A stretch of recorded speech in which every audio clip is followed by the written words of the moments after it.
If the Iranian regime persists and they get a pragmatist who says, yes, I'll still put on a big show, but I'm going to stop attacking Israel, I'm going to stop attacking my Gulf neighbors, and I'll normalize energy trade relations with the United States, whoever says that, they get to keep the job.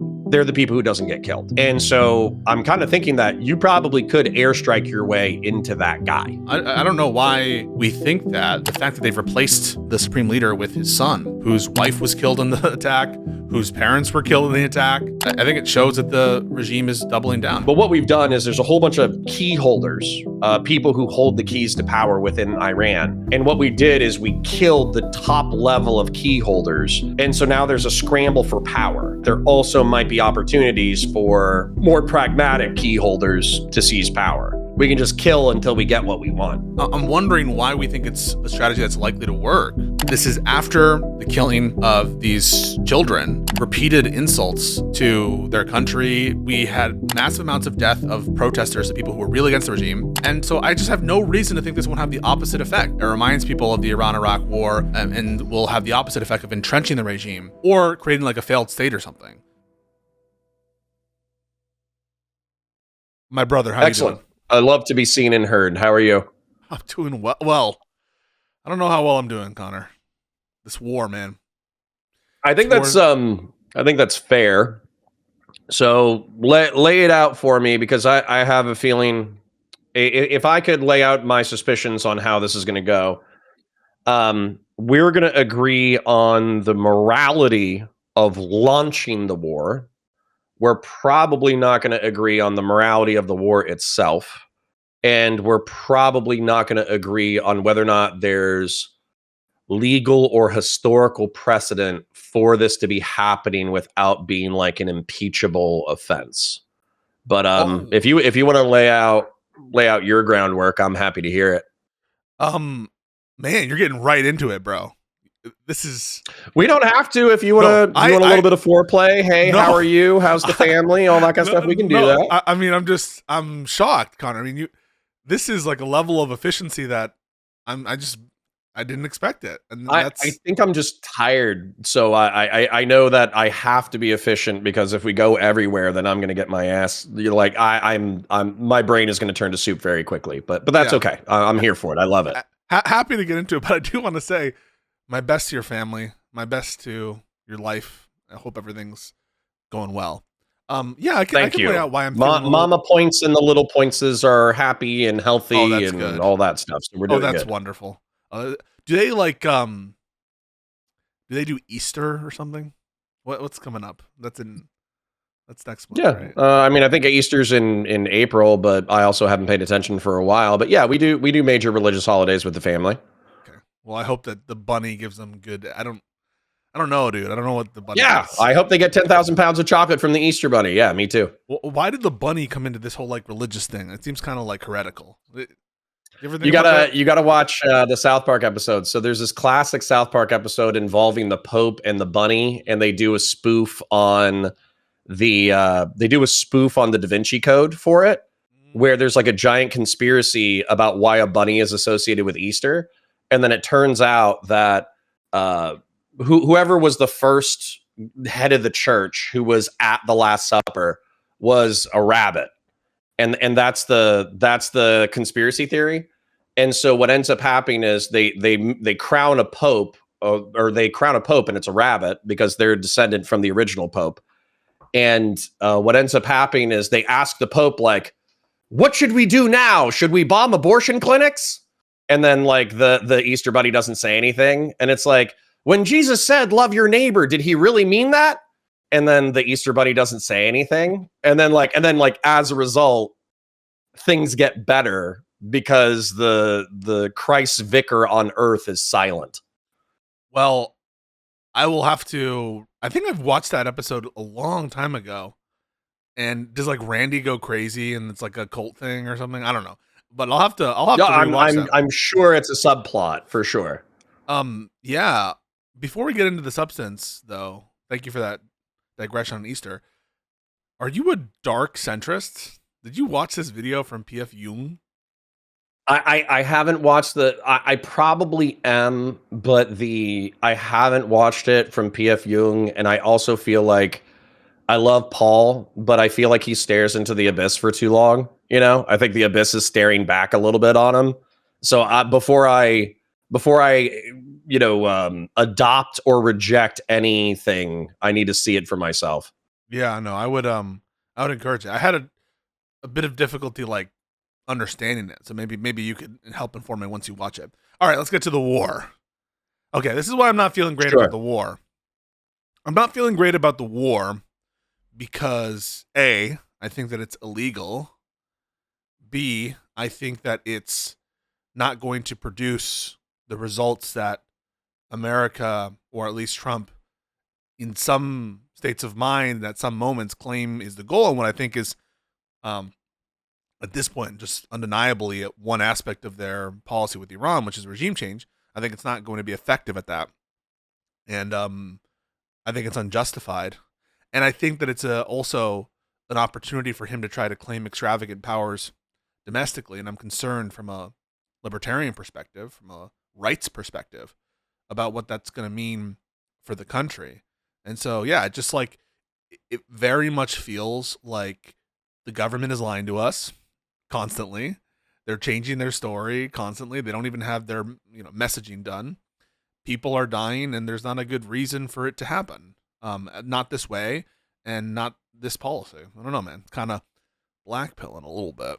Can I try to articulate what the strongest argument for it is, even though you've articulated that you're skeptical about whether or not we'll be able to achieve the results, even if this is the strongest argument for it? Yeah.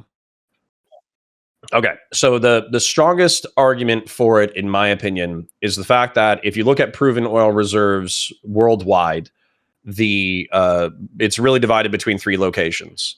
It's Venezuela, but they have very dense crude oil that needs to be cut with Middle Eastern and North African oil. It's the Gulf states and Saudi Arabia, and it's Iran. And Iran, weirdly enough, has almost as many proven oil reserves as the Gulf states and Saudi Arabia combined. Now, there are other oil reserves all over the planet. The United States is a net exporter, but the truth is that this region is critical to the energy infrastructure of the planet and the stability therein. So the argument is that by deposing or kidnapping Maduro and then forcing the new Venezuelan regime, even though it's still in power and in place, but forcing it to be friendly to the United States, and then trying to do the same thing in Iran, despite the destabilization, effectively what we would do is we would get the world's oil reserves away from a Venezuelan, Iranian, Russian, Chinese axis of power, and therefore tilt geopolitical power towards us. So I have like plenty more to say, but I'm going to leave it there for your consideration and critique. So you think the war is justified? The strongest argument you've heard as relates energy dominance and stability and America's role and sort of how America's affected by that, as opposed to humanity, like the goodness of the Iranian people, like what's in the best interest from a, I don't know what to say, like democracy standpoint. That's probably secondary, right? Okay. So help me out. Do you actually hold this view? Is this your actual opinion? So you support the war? Obviously, I'm probably as critical, if not the same levels of critical of you, or as you, of the way in which, not only in which this war is conducted, but also that it is wrong. There's something fundamentally flawed about our republic, that you can launch a unilateral air campaign equivalent to that seen in the Iraq war, effectively the shock and awe campaign, the prelude to the invasion. The fact that the president can unilaterally do that without consultation of Congress is something broken in our republic. So that's. But let's put that aside, and I think we're probably still going to care. You and I could still fight about the geopolitical stuff for a second. Mm-hmm. So for the geopolitical stuff, yeah, I think that effectively what we have is a conception of power and ideology. And in my worldview, power abhors a vacuum. So we will have some kind of political economic structure that dominates the world. And there are going to be competing ideologies for how the world is going to function. And if you look at the history of the 20th century, we've largely had fascism, communism, mixed economy, liberal democracy, and Islamism be the major political players on the world stage. And I don't have a problem with mixed economy, capitalism, liberal democracy dominating the other philosophies. Okay. So let's take it step by step. The current action, are you happy that it's happening? I'm trying to find a way to ask, do you support what Trump is doing? Yes. The simplest answer is yes. All right. And what I'm hearing from you is it's justified in virtue of the geostrategic interests of the United States. And because you support that like philosophy or worldview or whatever, you have no problem with it seeking to dominate those non-aligned worldview countries or something about like that, something approaching geostrategic interests, which are justified in virtue of what country is asserting that interest, namely here America and the West. There are probably dozens of political ideologies, but there's four major players on the world stage, of which mixed economy, capitalism, and liberal democracy is one of them. And I would prefer liberal democracy and mixed economy capitalism to outcompete its rivals. Okay. Now, I'm hearing you. Does the fact that I think we would agree it's illegal under U.S. law, put aside international law, does that present a threshold issue that would, outside the context of hypotheticals, cause you that in the actual moment to say, I'm against what Trump is doing based on it not being done in consultation with Congress? Unlike, for example, the Iraq War, unlike the Afghanistan War. In other words, I'm asking you, do you support the action in the way it was done? In that, No. Okay. So, do you agree it's illegal? No. Oh, okay. So, what's your problem with it? We then? should. So you don't like how it was done, like is, in terms of like, it's not an illegal because we have issue? we have bad historical precedent in the United States of America that has been set by our forebears. And so what's happened is if you look at the history of the United States for the past 250 years, and I think to keep it simple, the main example that I'm going to go with is the Korean War. Okay? Because the Korean War was never declared by Congress. There was never an AUMF. We never declared war on the North Korea.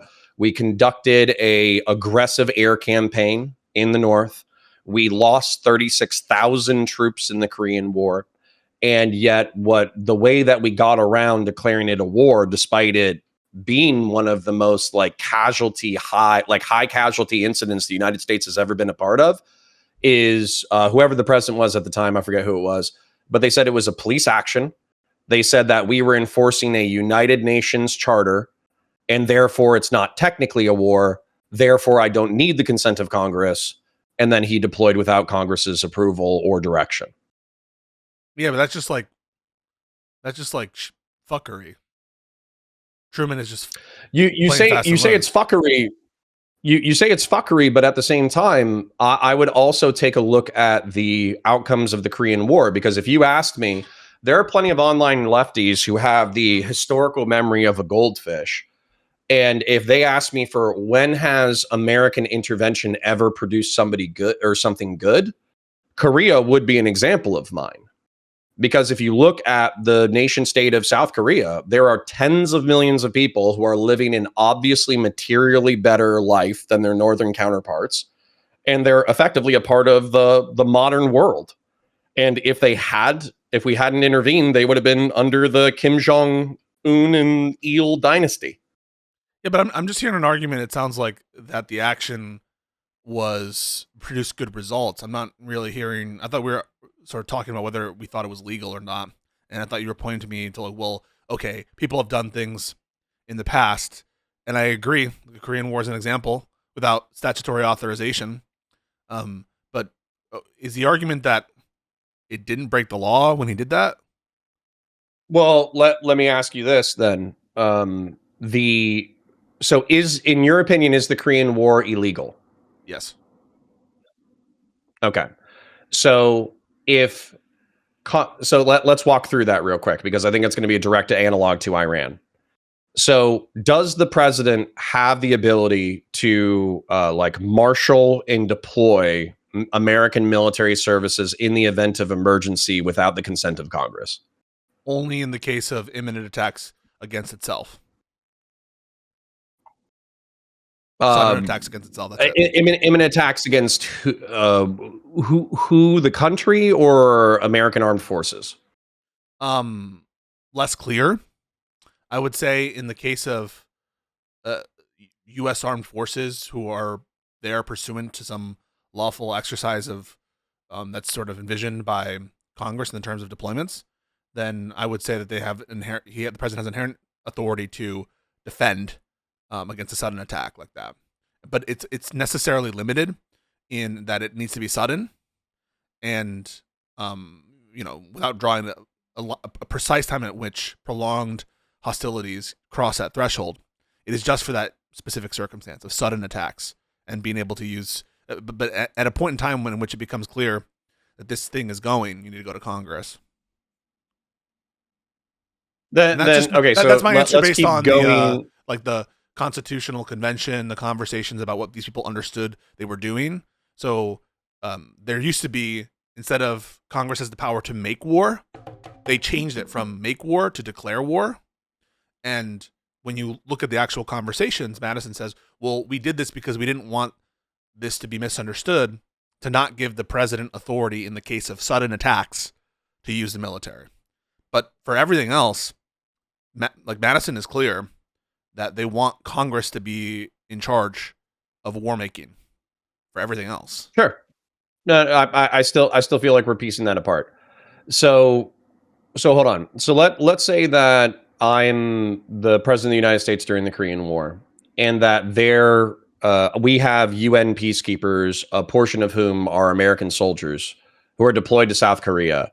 And I believe that there is a military buildup of North Korean and Chinese communist supporting forces in the North, to the point that I believe there is an imminent attack, and I don't have time for deliberations in Congress. Do I have the right and ability to deploy forces to South Korea in order to deter or even engage in defensive military action against Korean forces? So in the context in which there is an imminent attack against a set of troops who are doing some sort of authorized action by the United States, I think that there is implied authority to deploy quickly. But you have a constitutional obligation to inform Congress as soon as possible to get specific authorization after the suddenness is over and after the exigency finishes. Sure. Well, hold on. So it sounded like you said yes, but once you do it, you have to notify Congress. Yes. Yeah. So any kind of sudden situation for which there's no time for Congress to deliberate regarding a defense situation, yes. That in those situations, I think that there is implied constitutional authority. To me, that's clear from the conversations of the Constitutional Convention, and also like common sense that it's also the same argument I say for people who don't think that the president wouldn't have some implied authority to suspend habeas in some cases when, for example, Congress can't convene to decide whether to suspend habeas. Let's say there's like a decapitation strike on all of Congress. I think that there are situations where Lincoln can reasonably argue, well, if Congress is not convened, we're in the middle of this, like, at least for the limited purpose until we can get Congress convened again, there's some implied authority here that needs to be thought about, right? So, like, I'm open to the notion of implied executive authorities, but they're limited to exigencies and they're limited to, the scope of how our framers envisioned it. And so just because I grant the exception doesn't mean I grant the rule, which is like, whatever your line is, this is quite clearly a war. And this is not like any kind of imminent attack against our troops. Now, in the Korean, maybe there are more facts about the Korean War that I don't have perfect historical recall of, that you might have better recall of. But I do think at a certain point, you need to get congressional authorization for an extended campaign once it's not a sudden attack anymore, once there are more like offensives to recapture parts of Korea that were taken, right, and to push the fight against the communists. I really do think that this is why I think we're probably going to need to get into the conception of legality insofar as it parallels into these scenarios. So for instance, like if it's let's just say that everything that you said is correct and an accurate, it's an accurate legalistic analysis of the Constitution the way it was framed and the way that it was intended. Yeah. Okay. Let's say that's true. And let's say that the remedy for this is for Congress to order the president to say, hey, imminence has passed. We have not decided to go to war. Therefore, we want you to either withdraw troops from this location, or we are only going to give you limited support so you can do a defensive action, but we're not giving you support for an offensive action. And then if you don't listen to us, then it's a crime, or I'm sorry. Yeah. Somebody just pointed it out to me that they've probably been able to hear you, but they haven't been able to see you for a while. My apologies. No worries. I can't believe I didn't have people spamming in chat about that for the past 10 minutes. But anyways, excuse me. Now we're both on screen. Nice. So hold on. So if the remedy to that is Congress holding the executive accountable, but then Congress keeps passing new appropriations bills that fully fund the defensive and offensive operations of this quote unquote police action, then is it illegal? Yeah, no, I don't think that appropriation is an authorization for use of military force, notwithstanding the fact that you're saying that there's implied consent because Congress isn't taking some sort of action to restrain the president. But no, I don't think it's enough to just to say, we're passing normal appropriations. Putting aside the fact that appropriations, the most recent continuing resolution or whatever budget was done before this action was taken. There's one being considered right now as relates to DHS. No, to me, the continuing appropriation is not sufficient to see like congressional acquiescence. The war was illegal when it was launched, and it doesn't become like that act by itself is already just like it was illegal as it started, and a grounds, in my opinion, for impeachment immediately. Then I want to press you a little bit about this, and then hope that we don't get wrapped around the spoke, so to speak, on it. My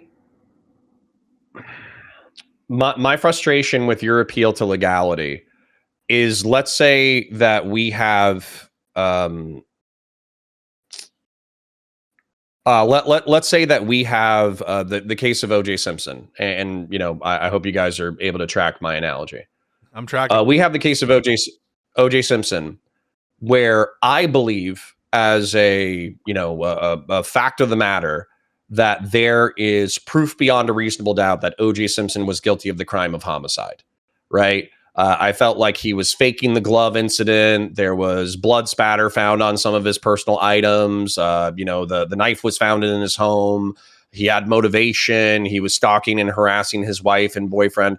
I think they didn't find the knife. Heads up, they think it was in the bag or whatever. But let's continue it for the sake of an analogy. Let's say that I believe there's overwhelming evidence that he's guilty. But then a jury of peers whom I disagree with, I would argue with them about it for years, months, days. They find him not guilty. Mm-hmm. And I say, well, based off of the legal standards, what you guys was illegal, because there was effectively proof positive that this guy committed homicide and you let him go. So at what point does my appeal to legality matter? If on principle, I feel like I can line up all of these things that back up my legal argument, but the organ that processes legal adjudication either doesn't function or comes to a result that I don't like. Yeah, so presumably you value the Constitution. I would assume this about you, even when there is no like effective remedy that can be enforced, right? Like you would want a president to be faithful to the Constitution, even when the Constitution gives him the sole discretion to determine whether he's following it, right? Like, even if the Constitution gives, for example, all the authority for Trump to figure out the pardons, and it's very hard for us to think about like oversight about that. Maybe there are in some limited cases, maybe through impeachment for certain things, but maybe effectively there's no like good mechanism to remedy a violation of their oath of office. I think you would still value the Constitution and respect to it in that context. And likewise, I think even if you thought that a murder was for some reason because they dropped the ball on the evidence or a verdict that is unjustified, you would still think it was wrong, and because it was an illegal, unjustified homicide. Now, you probably also think it was wrong because the act itself is wrong, but the fact that it was illegal, I think it has some independent force for you, even if there's no way to effectively, enforce that in a given instance. And even if, so I think that you would agree to that. Sure, but then we get to, and I do. I am a proceduralist, and I think that every time we violate the procedure of our Constitution, we're inviting disaster. Can I pause? I'm sorry to interrupt you. I do want to let you cook, but I don't want to just say it's procedure, because this is super substantive. This is like the power to make war is like one of the most important sovereign powers that our country has. And it's being stolen by the president. I mean, this is going to give authority potentially. And there are even like whispers about like drafts and shit, right? So like this is a really, really important substantive power. And who gets allocated that power is more than just proceduralism. It's like gets to the heart of our democracy and like whether our democracy is legitimate. It's like it's almost the same thing as like the tariffs. You would never say, well, you take issue with Trump's tariffs because they're illegal. That's a procedure issue. It's like, no, it's like, he doesn't have that power, and it's substantive that he doesn't have that power. I don't know, but I'll let you respond and cook. Sorry for interrupting. Sorry, I'm talking to my mom because I want a pencil sharpener. In the basket that's in the kitchen, there's a pencil sharpener. It looks like a little plastic. Could you just grab me the sharpener, please? Thank you. Grandma Points, Points is also hanging out. Wow, very cool. Yeah. Hello. Yeah. So she's helping us do some spring cleaning. Very nice. All right, so hold on. No, you're right, and maybe proceduralism feels dismissive, but that's all I'm saying. I don't know that you implied that. I'm just saying I want the audience to know. No, maybe I did. Maybe I did. But I want to press back on that. So for instance, and I think I can argue. Thank you. That's perfect. I think I can argue this successfully. And maybe I don't know which direction you're going to go.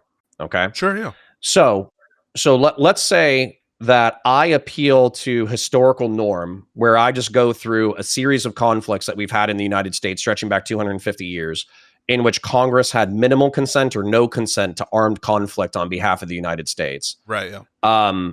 Then I'm going to need some kind of like consistency, effectively, because I'm going to be arguing that from a historical perspective, we've been paving this path to hell with good intentions for 250 years. Yeah, I'm gonna bite a lot of those bullets because I'm gonna say that basically you're right.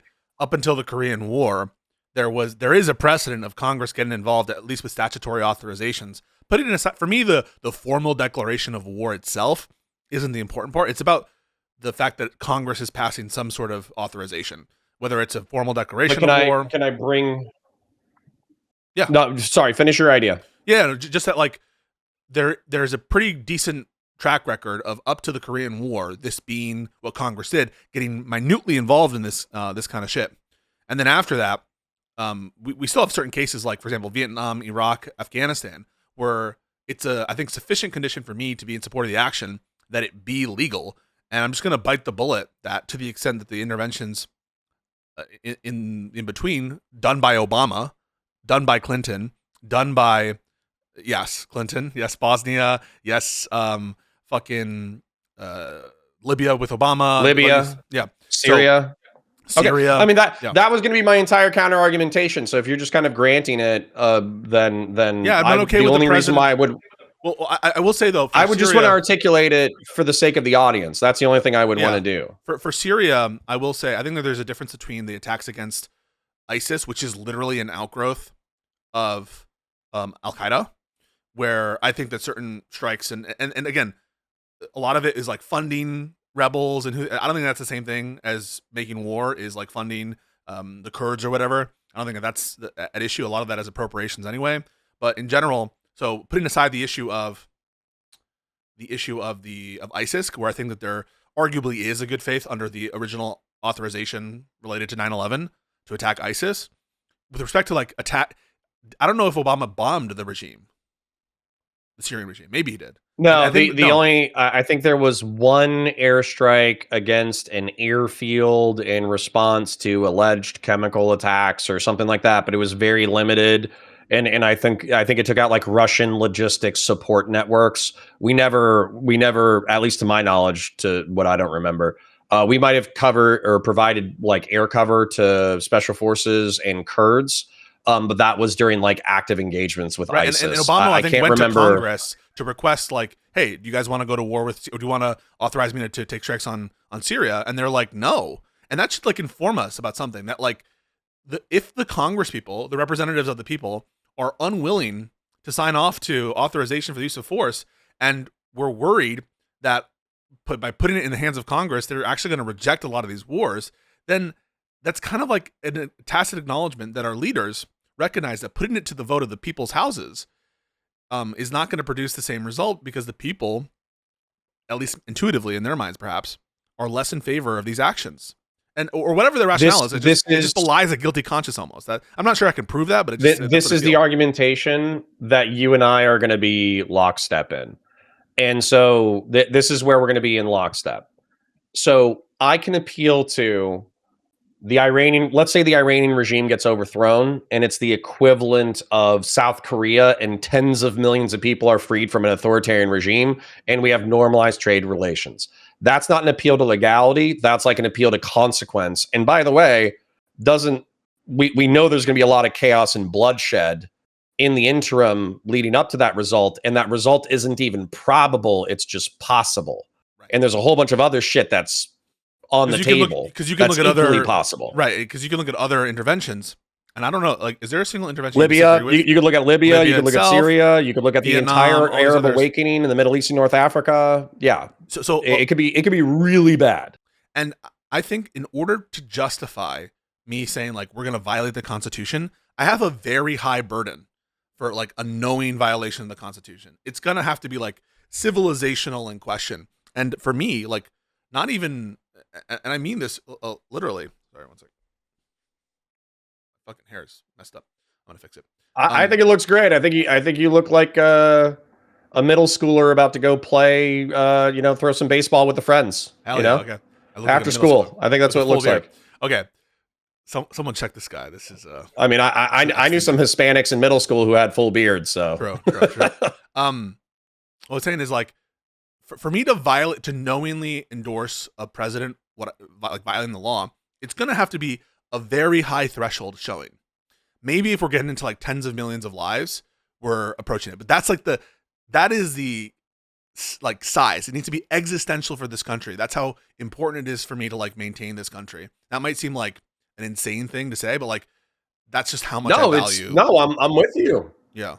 If we destroy the republic and turn us into a skinwalker of a republic, but we launched a war in Iran that has as many chances to fail as it does to succeed, and we're threatening like nuclear holocaust in order to do so. Right, yeah. Then yeah, clearly this is like a horrible calculation. It's incredibly stupid. And I don't want to turn into China, right? Like, cuz I don't want to be like China. Yeah. I don't want to be like Hungary or Russia. And I feel like all of these instances where we're chipping away, it kind of reminds me of the conversation that Hutch has had, where it's very structural and lib-pill to be like, we need these guardrails. And no, we can't just do illegal things because it'll produce a good result, whatever. And it tracks consistently with this, right? People's brains just turn off. I'm not saying you, but other people's brains turn off, because I think you are considering this stuff. when it comes to foreign policy, like they almost like don't even want to get into it, right? They almost like don't even want to. No, you think flip about it. your analytical lenses because clearly it's easier to win on one instead of the other. So if you let's say you start grilling me on legalism, and that might sound dismissive, but I promise it's not. Let's say that you grill me on legality, and then I appeal to historical violations of this legality, and then I appeal to the consequentialism of freeing tens of millions of people from an authoritarian theocratic regime. Well, now you're the bad guy because you want all the Iranian people. Hold on, real quick. I'll finish, and then I promise I'll let you respond. But now you're the bad guy because you want tens of millions of Iranians to live in authoritarian theocracy in Iran. You're a piece of shit. But I don't feel like that's good faith because I'm pretty sure you want the Iranian people to be as free as possible. You just don't think that blowing up the entirety of their oil and command and control and political infrastructure is the way to free them. Let me give people what they want. First, I want to respond to that, though. Something really interesting you said on the kind of like historical precedent, like, well, now it's been eroded, right? I don't think that we would say this for certain things that you care about. So it was the case that for literally centuries, the second, like 200 years plus, the Second Amendment wasn't thought of and wasn't applied as an individual right. Until the 21st century, it wasn't applied against the states at all, only against the federal government. And until the 21st century, it wasn't applied as an individual right, at least not from Supreme Court precedent. But you would never say, well, I guess we've always done it this way, and so we should just like not have the Second Amendment anymore just because it's like recent that we've like discovered that maybe it has more substance to it than what people thought before. Similar to the First Amendment, right? The First Amendment, you were used to, maybe this you think this is based, you would be able to like charge participation in the American Communist Party as a crime back in like the early 20th century. And, you know, the first administration, the Adams administration, they made it a crime to like insult the president with the Sedition Act. So we've never been like fully true to some of our most base principles, to say nothing of like slavery and all that stuff. But we wouldn't just say, well, because we weren't faithful to this provision that matters, therefore in the future, we should just forget it. So I don't think. If anything, I would be arguing the opposite, is that it's clear, at least in my opinion, that we've reached a tipping point with this eroded balance of power between the executive and the legislative, that the legislative must, not should, and unfortunately, I don't know if they're going to. I don't know if they have the stones or the logistics to do it.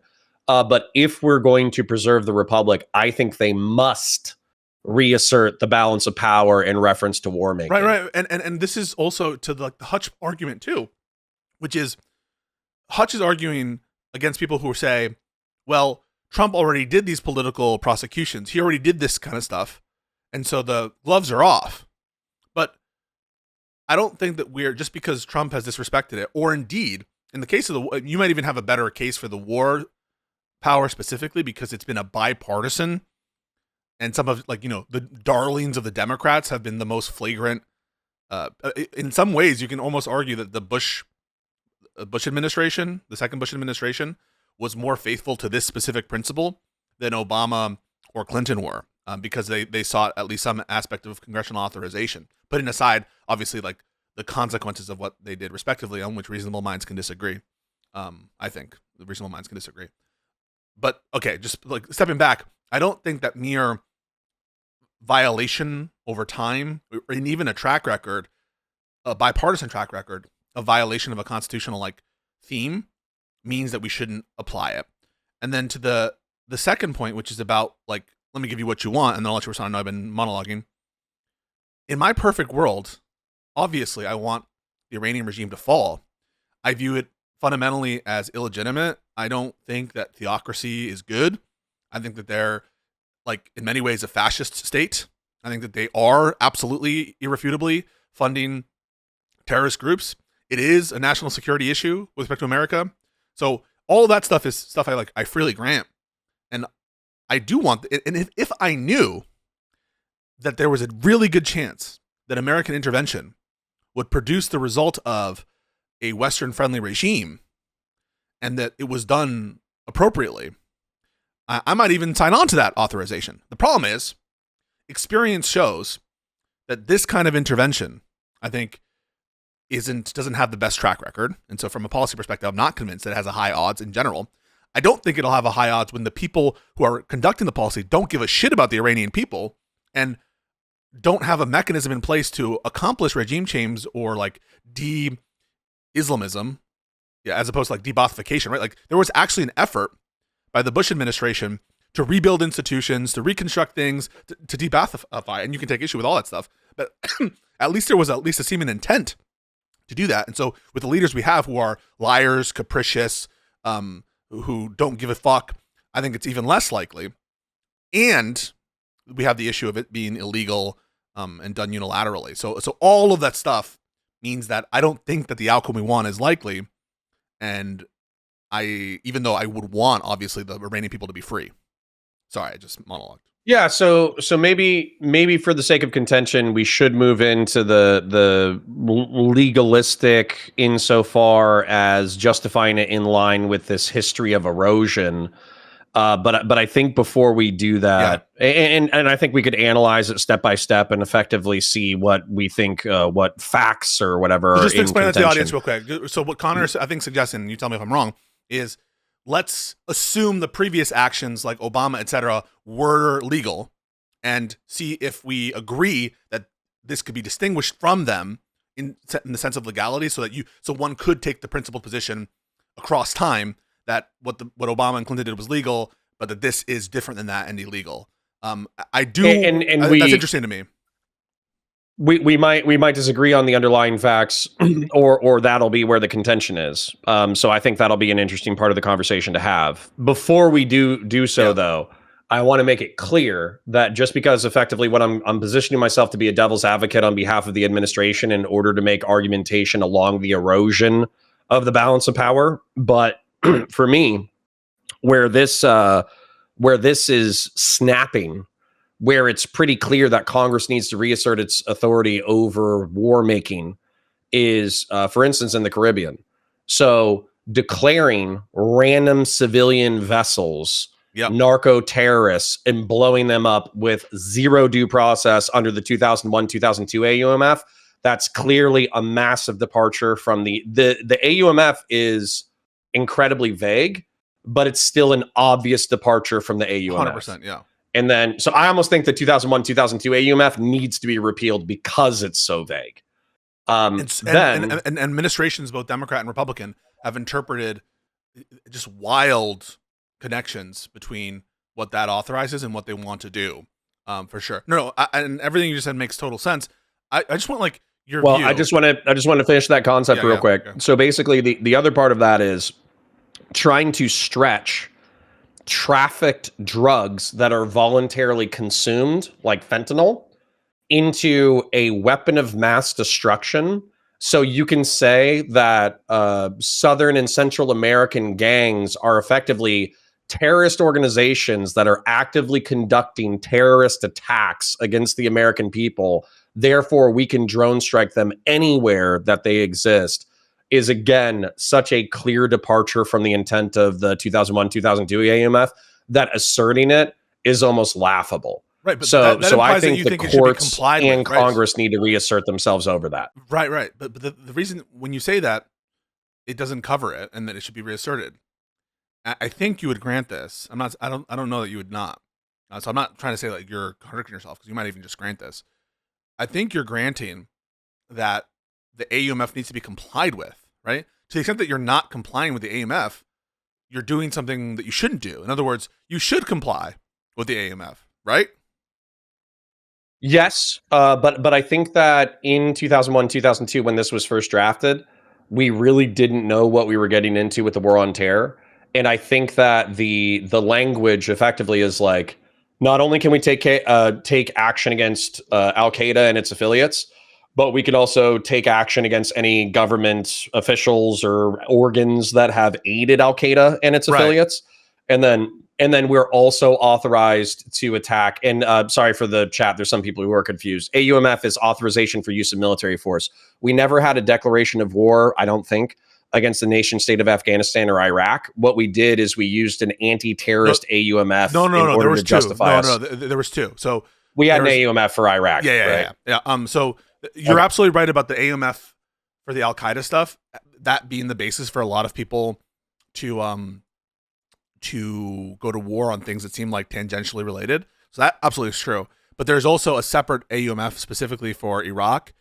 You're also correct, though, that it was confusing because the administration said, just like this administration is throwing shit out there, right? Like, oh, there's a connection. Yeah, they cited an Al Qaeda. There's a guy. They cited an Al Qaeda branch being in northern Iraq as a part of their casus belli, their case for war. But what's interesting about that is I forget the guy's name. He was a huge douchebag. I think it was Zawahi. I could be wrong, but that guy was a Jordanian prisoner with tattoos who was not particularly faithful to Islam. Went to Osama bin Laden and said, "Give me $1 million because America is saber rattling about Iraq." And so Osama bin Laden did not want to give him money. But because Iraq was so clearly the next point that the United States was going to do something, he gave that guy the money. He went to Iraq before the war. And then the United States used his presence as a justification for war. But they but they passed another AUMF, and in the AUMF, Conor's correct. This is quoting from the AUMF's sort of recitals and the introduction. Whereas members of Al Qaeda, an organization bearing responsibility for attacks in the United States, its citizens and interests, including the attacks that occurred on September 11th, are known to be in Iraq. So in the AUMF, they did a separate one. Because there's not a direct connection that Iraq helped plan 9/11 or was involved in the attack on 9/11. It's just the connection afterward that is being cited. The AUMF calls that out, but there's a separate resolution for Iraq. And I think that implies, Conor, the fact that you think that it should be reined in or it should be respected, that these AUMFs should be complied with and were necessary in order to make the wars legal. Yes, but okay. The AUMF for the 2001-2002, if you read it as liberally as possible, it effectively also authorizes the president to take immediate action against any organization that's planning like an imminent terrorist attack on the United States. I mean, if you want to read it out loud, you can read it out loud.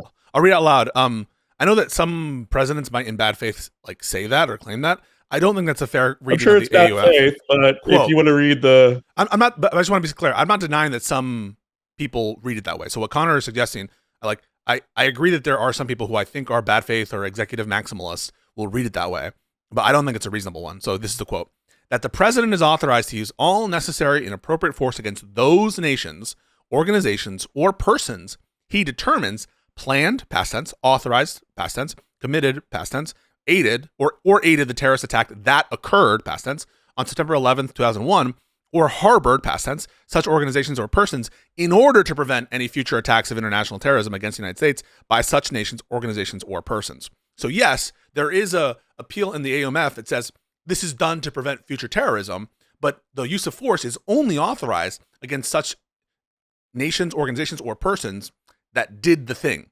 In other words, I don't think it's fair to suggest that Iran is included here just because they do other terrorism, because the terrorism that's specifically the focus of the AUMF is that which occurred on September 11th. Now, for ISIS, you actually have a connection with that organization in that it's an outgrowth of Al Qaeda.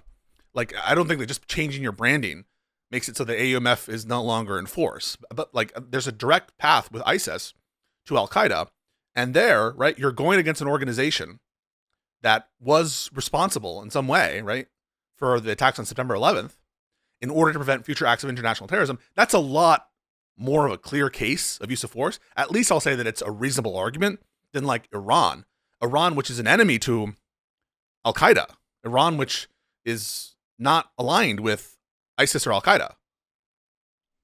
Yeah, I think the what I was thinking of though with the AUMF, which by the way, I still think I'm agreeing with you that it is a bad faith interpretation of the AUMF. But I did want to read this sentence because I think it's also pertinent to the way that the executive maximalists are arguing. Yeah. So, and this is asserted immediately after, or immediately before, excuse me. Whereas the president has authority under the Constitution to take action to deter and prevent acts of international terrorism against the United States, now therefore be it. Yeah. And then it says what you say. So the way that I'm taking this from executive maximalists is that the president does have the ability to deter or prevent, I think is what I just said, deter, prevent acts of terrorism. But then what they're doing is they're taking that single sentence and they're expanding it without limit, including saying Iran's a state sponsor of terror, and they have done terrorist attacks in the past against the United States and against other people. Therefore, we can launch an unlimited air campaign, although it's limited to 60 days, which I think even they admit. But we can unilaterally launch this military campaign because they engage in terrorism. Which, by the way, I'm not saying is a good faith interpretation. I'm just saying that's what they're arguing. No, so I just want to be clear for the people listening in the audience. That part of what he's reading, those recitals aren't operative law. They're just like almost like statements of policy or statements of like belief of the Congress that aren't actually law. And you shouldn't take. Yes, I would agree the president has authority under the Constitution to take action to deter and prevent acts of international terrorism against the United States. But that doesn't mean that he could, like, for example, the way I'm going to do this is impose tariffs that violate the law, or the way I'm going to deter is getting rid of the First Amendment, or the way I'm going to do it, like, just because the president has authority, which he does, under the Constitution to take actions to deter or prevent acts of international terrorism, doesn't mean that he has, that the actions, the subset of actions he can take include things which the Constitution prohibits to him, right? So I agree that the president has that authority, but it doesn't mean that he can violate the Constitution. The authority is limited and cabined by the Constitution itself. In other words, the Constitution is the source of that authority, and to the extent that any action he takes to deter or prevent international terrorism is in conflict with it, for example, violating rights, or, you know, let's say he's like, in order to deter terrorism, everything is under federal control, you wouldn't say, well, he has that authority because he has the authority to take action to deter and prevent acts of international terrorism. And that's not even operative parts of the law. So I hear you. It's not unlimited. You mentioned the 60-day stuff. I think that's an allusion to the War Powers Resolution. There, I think, to your point, there's a lot of bad real faith quick. readings. I need to yell at chat just for a moment. So, chat. Pisco and I have a variety of things that we could do today in order to make money, and some of those are watching drama slop of random sex acts of YouTubers. Another thing is watching the 50th fight between leftists and liberals over the future of the Democratic Party. Another one is basically just watching other people's geopolitical analysis and reacting to it intermittently, or legalistic analysis. If you actually want good faith conversations between intelligent people talking about like current events or whatever, please reward it with not only your viewership, but by liking the stream, sharing it with your friends, engaging with chat, and super chats and memberships if you got them. Otherwise, what you're telling me by not donating, no offense, I've gotten a couple of donations, but if we don't make any money, then what I'm assuming is that you want drama slop.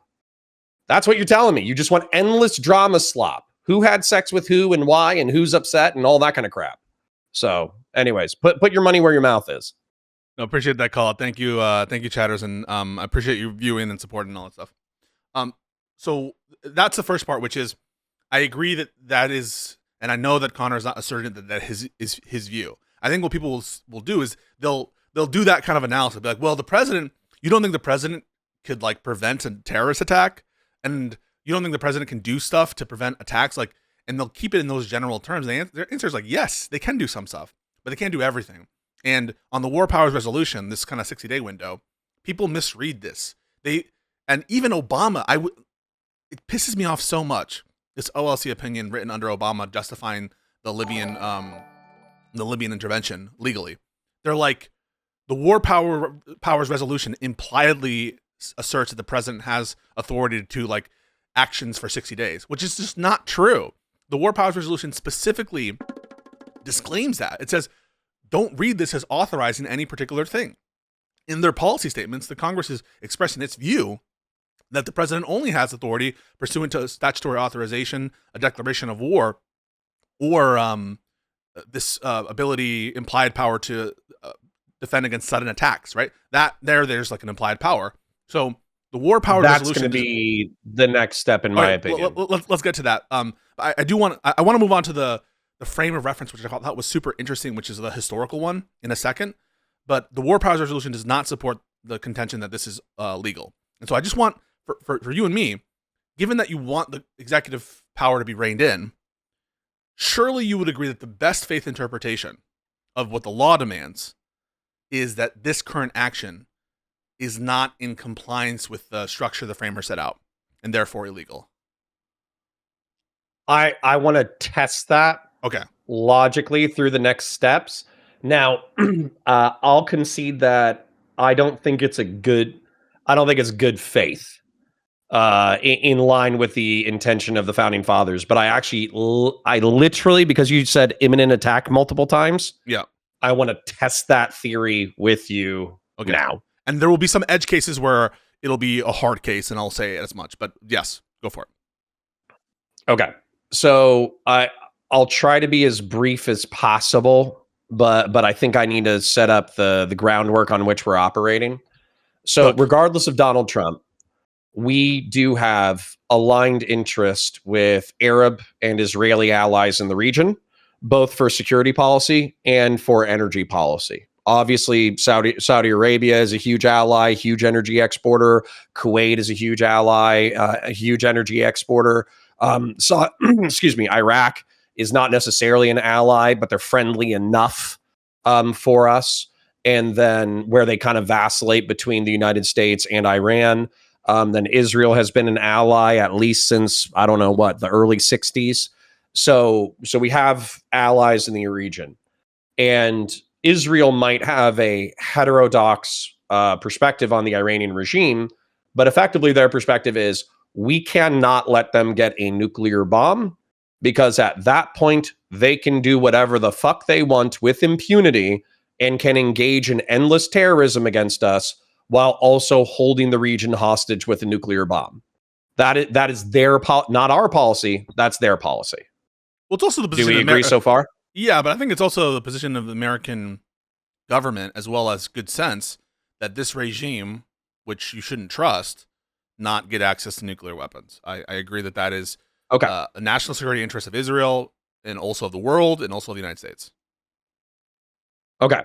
So with that being stated, also, I think we should further assert that, Jesus Christ, with the oil. Okay, sorry, now I need to thank the people who donated. Yeah, go for it. Tribe with the 2, Corey Peltzman with the 2, Numinax with 10 gifted. Thank you, King. Much appreciated. All right. Thank you for putting your money where your mouth is, Numinax. I do appreciate it. So that we agree is factually true, that we have allies in the region and we do not think that them getting a nuke is in anybody's interest. Well, I just want to be clear. I don't think that's like objectively true. I just think that makes sense to me. Like, I think that's what American foreign policy should be. It's descriptively true of the nation states in conflict. And about what that's their perspective. And I think it's our perspective, America's perspective, and I think that's what the perspective ought to be. I don't view there's like an objective, real answer to what's in U.S. interest. That's itself baking in a lot of preferences. But I'm just sure. I will oftentimes reject the framing of sometimes realists to assume that there's like objective answers to what's in the best interest.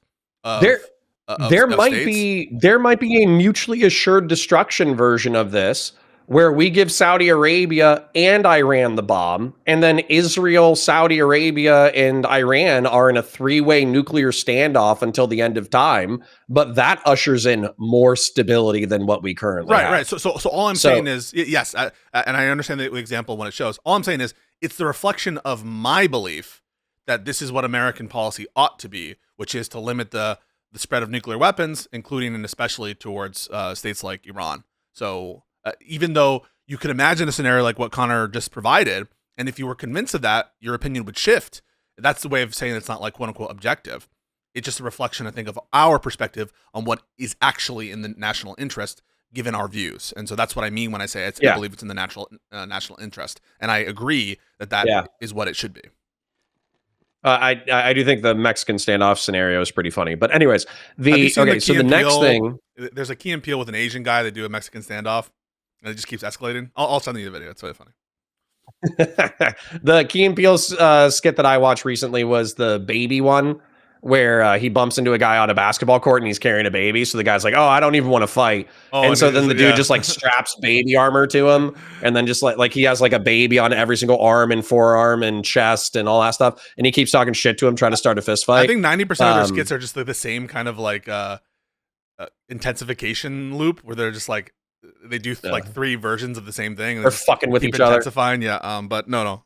Sorry. Go ahead. So we were talking about the national interest. And so that's one of the things that has been asserted is that the United States and its allies, including Israel, are not interested in Iran getting the bomb. The next one would be whether or not Iran is a destabilizer of the region and a state sponsor of terror. And so the obvious examples there are that they do send money and logistical support to Hamas. They do send money, logistical support and training to Hezbollah. They did back Hezbollah with logistics and training during the Syrian civil war. The Houthis and then they also have backed the Houthis. And then the Houthis, regardless of whether or not you think it's based or cringe, they have done the Red Sea crisis blockade, where they've been attacking random civilian vessels that pass through, not the Strait of Hormuz, the other one. Yeah. The Gulf of Oman. Wherever it is. Is that next to the Red I Sea forget what the strait is called. I don't fucking know. But yes, and also Russia, that Iran has helped Russia with its, what I think is an illegal war of aggression against Ukraine. They've been providing they sell the Shahed drones. I've seen Shahed drones most recently deployed until this conflict. I saw them exclusively deployed in Ukraine. Exclusively. Yep. So and for those of you who don't know on that there's like a bunch of bad actions it's doing, and it's supporting international terrorism as well as state badness with Russia. And I do promise we are going somewhere, Chad, if you're like where this is going. I promise it's going somewhere. And then for those of you who don't know, just because I do think it's interesting, the Shahed glide bomb is effectively a one-way attack drone that is the size of like a Volkswagen Beetle, but it carries an explosive payload. So it's basically a delta wing aircraft that just flies into its target and then explodes. And so it's pretty cheap. I think it costs like thousands or tens of thousands of dollars. Careful, and so what the Iranians have done, you don't want to encourage drone terrororist attacks. That's what Hassan did. I'm not. This is descriptive. I promise it's descriptive. That was so dishonest when people took that clip and were like, "Oh, he's encouraging terrorist attacks." I almost defended Hassan, and maybe I should. I don't think anybody would care, but like he was clearly being descriptive. Yes, 100%. Yeah. Anyways, okay. So sponsor of terror, supporting Russia. I guess I'll cut to the chase. Yeah. So then Israel tells us, which by the way, we do have leverage over Israel. But Israel tells us we are no longer interested in tolerating the Iranian regime. We no longer want to tolerate them saber rattling about developing a nuclear bomb. We're going in and we're doing a decapitation strike against the Iranian regime with or without you. Okay. So Israel is doing a decap strike with or without us. So what you said repeatedly, and I think this is where the rubber's going to meet the road, is that in the case of imminent attack, the United States can take military action. So is it not reasonable that if an ally approaches us and states, we're going to do a decapitation strike against Iran, we know that Iran is going to respond against us and attack our bases because we are a close ally of Israel. And so as a result, we say, well, in for a penny, in for a pound. We know that if this happens, we're going to get attacked. Therefore, we're going to attack as well. No, it's not enough for me, and I'll tell you why. The first is the facts is actually reported is that they were contemplating this for months, and this has been a known thing that could happen and pop off. And so the justification for suddenness and imminence and Congress not being available just isn't here. If this were a possibility, that this set of scenarios would occur, Trump should have gone to Congress and been like, "Hey, I need to have if I need this kind of latitude, you need to give it to me or something." But here, it's not something that's like outside of our conception, and there was joint planning on this kind of stuff very closely. for months, for weeks, if not months. And there's definitely time that Trump could have he could have been like, hey, just give me some time to talk to members of Congress.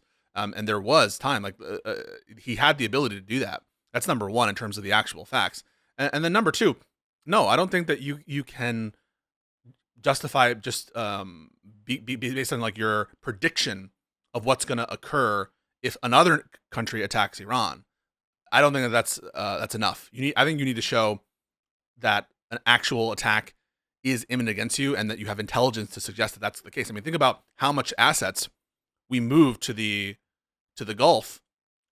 2 aircraft carriers, tens of thousands of troops. We have obviously all of our embassies and shit there. There was enough time for Trump to move assets out of the embassies, and we were hearing this, right? We were hearing this whole time. They're closing down the embassy, or they're moving non-needed personnel.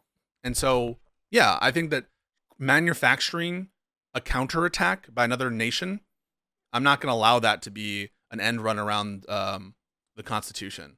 I think it needs to be a real sudden attack, which is premised on actual intelligence that they're going to do it, as opposed to just like, well, we think they will. We think they'll retaliate against us. Recall, when previously Iran or Israel did this kind of unilaterally under Biden, what was the response? The response was a token gesture, almost done like in coordination with America. And it was all good, right? Like they purposely calibrated the response as against the Americans. And so I don't think there's a good basis to suggest that just based on Israel's unilateral action, if Washington takes reasonable measures, that A, they couldn't anticipate this and get congressional authorization beforehand, or to delay Israel for a certain amount of time, or B, that Iran would actually act the way that Rubio suggests they would have. So no, it's not enough. Okay, well, I'm going to want to tease this out a little bit. So you said that part of your calculus here is that we've been considering it for months, and you cited the military buildup and deliberations and meetings with Bibi Netanyahu as evidence of that. I think we've been considering this for decades. And what I mean by that is, since the 1979 revolution, we've done special forces operations that failed, like trying to recover the hostages. Carter literally tried this. No, I'm just talking about with respect to the specific action contemplated here. But I totally grant. I can move on. I just wanted to. What I wanted to articulate to chat is the fact that a decapitation, a complex multi-vehicle decapitation strike involving naval and aerial assets all striking within 20 minutes at the same time, effectively decapitating the leadership of a foreign country, of Iran. So important too. Yeah. That's probably been on the books. Oh no, but since like the 80s. Yeah, but I think they're always planning to doing this contingency stuff, whatever, right? Like I grant that. Then the Bush administration, if you recall, David Frum's famous line that he gave to Bush, "Axis of evil," they're citing Iran. I remember this Family Guy joke when they're going to 9/11. I don't know if you remember it. They're like, so this is where the first guy got AIDS, ground zero. Like, no, this is where the 9/11 attacks happened. Oh, so we got to go. So Iraq did this. So Saddam. And then the final line is like, so we got to go to war with Iran. Like, yes, it's so obvious that one of the neocons' goal, or a lot of people who have this ideology, is to attack Iran. It's been contemplated for a lot of time. But you said something super critical there, which is like, look at their actual conduct. What they did was not just that they attacked missile locations, not just that they were doing this defensively to prevent imminent whatever was happening with their with the bases, right, and the attacks in the other Gulf states. They went after the regime, and they co-signed the decapitation strike on the regime and then the sort of important military targets separate from the capabilities, which in some sense I think is more likely to provoke attacks on the bases, which is what we saw. So yeah, I think that is in line, and how Trump sold it wasn't just as what his initial speech wasn't just as this is defensive in nature. He sold it as a full regime change war. He called it a war. And so all of this to me indicates that this isn't just to prevent an attack on an imminent attack. It was taken for, I'm sure that's part of the rationale that they were fearing that, but they were also part of the central rationale, which is to topple the regime. And that's, I think, what happened, and that's what was moving it. And this is just like a post hoc rationalization that isn't actually what's. I agree that it's probably post hoc, and we could keep going with this line of argumentation, but I think that this is probably like the inflex point, right? It's the fulcrum of the conversation. So I think we might as well stop here because anything after this point is, I'm not saying stop the conversation. I'm saying focus on this point. Yeah, sure. Because anything after this point is going to be appealing to consequentialism or speculations about what Iran is capable of in reference to their strikes against military assets or regional partners. It's all going to be speculative from here, so we might as well stick with the. Yeah, we're so far. Folks, so you're aware, we're still on point. we're still on What's legality. that? We're still on legality, right? So like, right, and at some point, right. I'm so hold on. Let's focus on that. Yeah, okay. So in reference to legality, what I heard you say is that the imminent attack posed by Iran against American assets and regional allies is predicated on us taking an offensive action, and therefore that is insufficient to just take immediate military action without limit. And so that's kind of what I heard, even if I didn't articulate it perfectly. So there's two parts of it. Yeah, you're right to identify there's different categories. The first is me not buying that this provocation rationale in general, which is to say, and think of it in the self-defense context. I had a chatter who made an analogy for self-defense. It doesn't, again, self-defense doesn't always apply in the same way for personal self-defense as country self-defense. I understand that. But this is just a way to think about it. If someone said, well, my friend was going to punch this guy, and I knew that if my friend punched him, he would react by punching me because he thinks that me and my friend work together, and I, for whatever reason, was closer to him. And so my friend punched him, and then I immediately punched him because I knew that he would have this plan, and so I worked in concert with him. I don't think we would accept that from the individual, just as a structural point that when this kind of like... Okay, we wouldn't, but hold on. Okay. Yeah. We would not accept it from I'm laughing a little bit because I do think this is funny. And actually, weirdly enough, it still maps onto the situation. We would not accept it as a moral or legal argument in the defense of the person who did a sucker punch. But can you argue that it's not effective to say, hey, my wimpy friend was sneaking up on this bully at the bar, and I knew my friend was going to sucker punch him. So and I knew he was going to get his ass kicked, and I knew this guy was going to fight me. So instead of waiting for my wimpy friend to sucker punch this big guy, as soon as my friend threw a punch, I sucker punched the big guy too, and I knocked him out before the fight even started. Like you can appeal to legality and morality. You cannot appeal to effectiveness. Well, no, I mean, like, yeah, I grant that. I think effectiveness is with respect to an object. So I'll tell you the following. I think that the Maduro strike was very effective in that it achieved the aim of the administration. I think the real aim, which wasn't to make democracy flourish, but was to have a more compliant Venezuelan regime.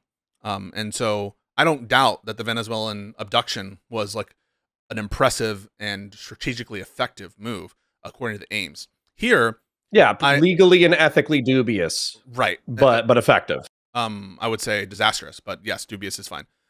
In the case of this strike, effective with respect to some things, right? It's effective in terms of, I do think that the strikes, and again, I don't think Israel is this wimpy guy. I think Israel is a fully jacked, big actor who has shown its ability to project strength. He's still 5'2", but he's on steroids. He's built like a pit bull brick shit he's house. On some shit. Yes. But I don't doubt that the joint U.S.-Israeli strikes have been effective with respect to significantly degrading Iran's military capacity, significantly undermining the structure of the regime, now undermining like their energy, undermining. Yeah, I just wanted to play into your analogy because 100%. Because in that scenario, you're kind of appealing to a like Roadhouse Patrick Swayze style morality of you never throw the first punch, you're always super polite, but then if somebody throws a punch at you, you kick their fucking ass.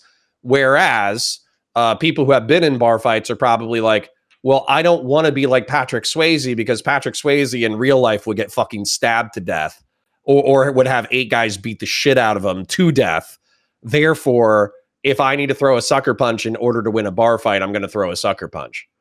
Yeah, like there are situations in which I can imagine, I don't say never, right? So like, let's say that I really had a good inkling that the guy who is about to be sucker punch, I just know his character, and I know that there's like an 80% chance he's going to draw a gun that he's legally allowed to have at the bar to shoot my friend or to shoot me or something. Then I might even say that it's like morally justified if I really have that specific knowledge. Again, not applying it to this situation because there are a lot of distinguishing factors to take that punch in that moment just to make sure that this person who I know their character is not going to do it. But I would never say, therefore, it's legal. I would never argue that it's in fact self-defense in that context. And I think that matters with respect to the legal conversation. And so again, there are differences in self-defense principles between individuals and states for sure. But that's the way I'm kind of thinking about it, is like the first set of things that I'm arguing is I don't even think from a legal perspective this is covered by the limited executive exception, in that I don't think this is like a sudden defense of self or of the nation in general. And then my second, let's roll with that. Let's roll with that. The second is the actual evidence on the ground suggests to me that isn't what was motivating the administration, and that there in fact was plenty of time to consult Congress. And so the facts don't meet the standard, even if I accepted the standard, in my opinion. Let's do the Congress thing, and then let's do Congress, and then let's talk about the legal procedure or the attempts to hold the administration accountable. So the Congress. So this is what was argued to me, and I do believe it from a effectiveness standpoint, not from a legal or ethical standpoint. So to continue with the analogy, a sucker punch is only as effective as your ability to throw it without the other person being aware that you're going to do it. And so analogizing this up to the state level is, if Donald Trump had said, despite our best efforts last year, I just want to say, we'll just grant it. Yes. Putting this check undermines the ability to do a sucker punch to go consult Congress. It reduces Trump's field of action, reduces his ability, his flexibility in responding to very mutable situations in the optimal way. Yes, it does. It is it's removing effectiveness in exchange for accountability. It is a trade-off. Yeah, because Khomeini could just go into a deep underground bunker. His CNC staff could go into deep underground bunkers. It would be infinitely harder to take him out, et cetera, et cetera, et cetera. Now, the way to get around this is just to tell Congress, hey, give me this flexibility for the next 6 months. I'm requesting flexibility to do strikes. And that would almost itself be like a signal to the other country that, hey, I'm operating with full capacity here.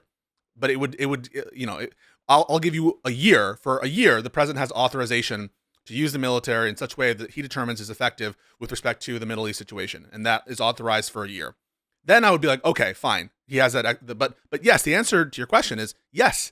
This check reduces operational and strategic effectiveness to the extent that you haven't pre-authorized that degree of flexibility by Congress, and that's just, yes, I'm willing to bite that bullet and it be a trade-off. Okay. Then the next point is that we are here. Okay. I wish that we had a Congress that acted quickly during the Korean conflict and actually passed an authorization for use of military force.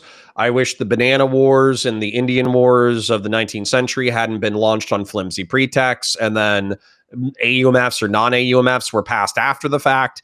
I wish that Bill Clinton and Obama had gone to Congress for more specific authorizations in reference to military stuff, so we could have set the precedent that the president of the United States can't just do whatever the fuck he wants with flimsy excuses in reference to security. So now that we're here with a post-Patriot Act, Palantir, military-industrial complex, AI, Orwellian deep state on the horizon, and we have Donald Trump not only enabling these things, but pushing these things to the limit. Yeah, why would you want to give him a war power? Now? That's what I mean. Like, in this situation, it's the most. But the War Powers Resolution of 1973 didn't do anything, or at least it wasn't enforced. Oh, I'm just saying, this is the time to reassert. Like, the best time to reassert is now, okay? And that's why I argue for it. Is no, for sure. But I'm saying we might even need to check out the text of the War Powers Resolution of 1973. But I think that's part of the articulation that you're saying, that like Trump did not satisfy the War Powers Resolution of 1973, right? Because you're saying that you can do things in exigent circumstances, but this is not an authorization to blanket launch any war you want for 60 days. You have to have these articulable things that are happening in order for us to back you during this thing. Yeah, so Trump is violating both the War Powers Resolution and the Constitution. So the Constitution grants to him some implied authority with certain actions to take. So he's in violation of the Constitution because of an ultra-virus act, an act taken without authorization, for failing to be in a situation in which that is there. So he's in violation of that. He's also violating the War Powers Resolution for separate reasons. And so, yeah, the War Powers Resolution is not a grant of authority. The War Powers Resolution is imposing additional procedural checks on the president, in addition to just the Constitution itself. So he's in violation of both. And the best time to reassert that is now. Because why? In the context of Palantir, in the context of a encroaching fascist government who is trying to limit our freedoms and trying to go after the people, why would we want to co-sign the war power? The war power is like one of the most important powers to sovereignty. The war power gives the government emergency authorities, some might say. I think about what Lincoln did there, or at least justification to domestically fuck with liberty, including by drafting you to die in Iran and drafting your fellow country people. So this is a really, really important thing not to just like give away, especially given the considerations that you brought up of like the encroaching surveillance state, et cetera, all the rights deprivations. Which is going to get worse, by the way. So I think that weirdly enough, we might actually thread the needle between like an Orwellian police state and the fascist dystopia that seems to be rearing its head and the liberal democratic republic that we all love. I think we might be able to thread the needle on this. But what's concerning to me, especially with the Caribbean conflict, and sorry if it just sounds like I'm agreeing with you, but I probably am. Reference to the reason why the Caribbean conflict cannot stand without a check from Congress is because you've taken terms that mean something, like terrorism. Like terrorism is defined, I believe, as the effectively like attacking civilians in order to achieve a political result on purpose. And so recategorizing drug trafficking as terrorism and drug traffickers as terrorists. Same thing with Antifa. I just want to be clear. A lot of these narco people, I think it's accurate to call them terrorists with respect to like Mexico, for example, or with respect right, but they're not engaged in active hostilities and terrorist attacks against the United States. Exactly, correct. Yeah. They're engaged in terrorist attacks against their domestic governments, and that should be differentiated. Yes, 100%. And then same thing with reclassifying Antifa as a foreign terrorist org, right? That characterization is terrifying because effectively, if you have like a left-wing person who likes to wear a balaclava when they go to protests, but they actually aren't a violent person, and then they identify as Antifa because they hate fascist organizations, then what kind of like police powers are you unleashing from the state by declaring Antifa a foreign terrorist org? You know, that's the kind of shit that's scary. That's why it should be like incredibly concerning. And that's why like in this situation, I'm more concerned by the assertion of this power than I am about the tariff situation, which is itself another big issue. Right? Like one of Congress's core authorities is the authority to tax and set tariffs. And to me, that is a really important power that Congress have. But like the power with respect to war, like I'm more worried about a president abusing and stealing the war power than I am about him abusing and stealing the tariff power. That should be just like very intuitive. People, for whatever reason, a lot of liberals, I have to say, maybe not all of them, and I will note that the vast majority of Democrats are against this. The vast majority, I would say, so far, the polling suggests the vast majority of Republicans are in favor of it. Contrary to a lot of the copers like Cenk Uygur, TYT, are like, we should unite with the right-wing populists. They're just going to fall in line behind Trump, etc. Hopefully, they'll change their view, in my opinion. But yeah, like liberals' minds, some liberals, not all, turn off on the war thing, and they're just like, oh, I don't really know. I guess everyone does it. I guess everyone fucks up, whatever.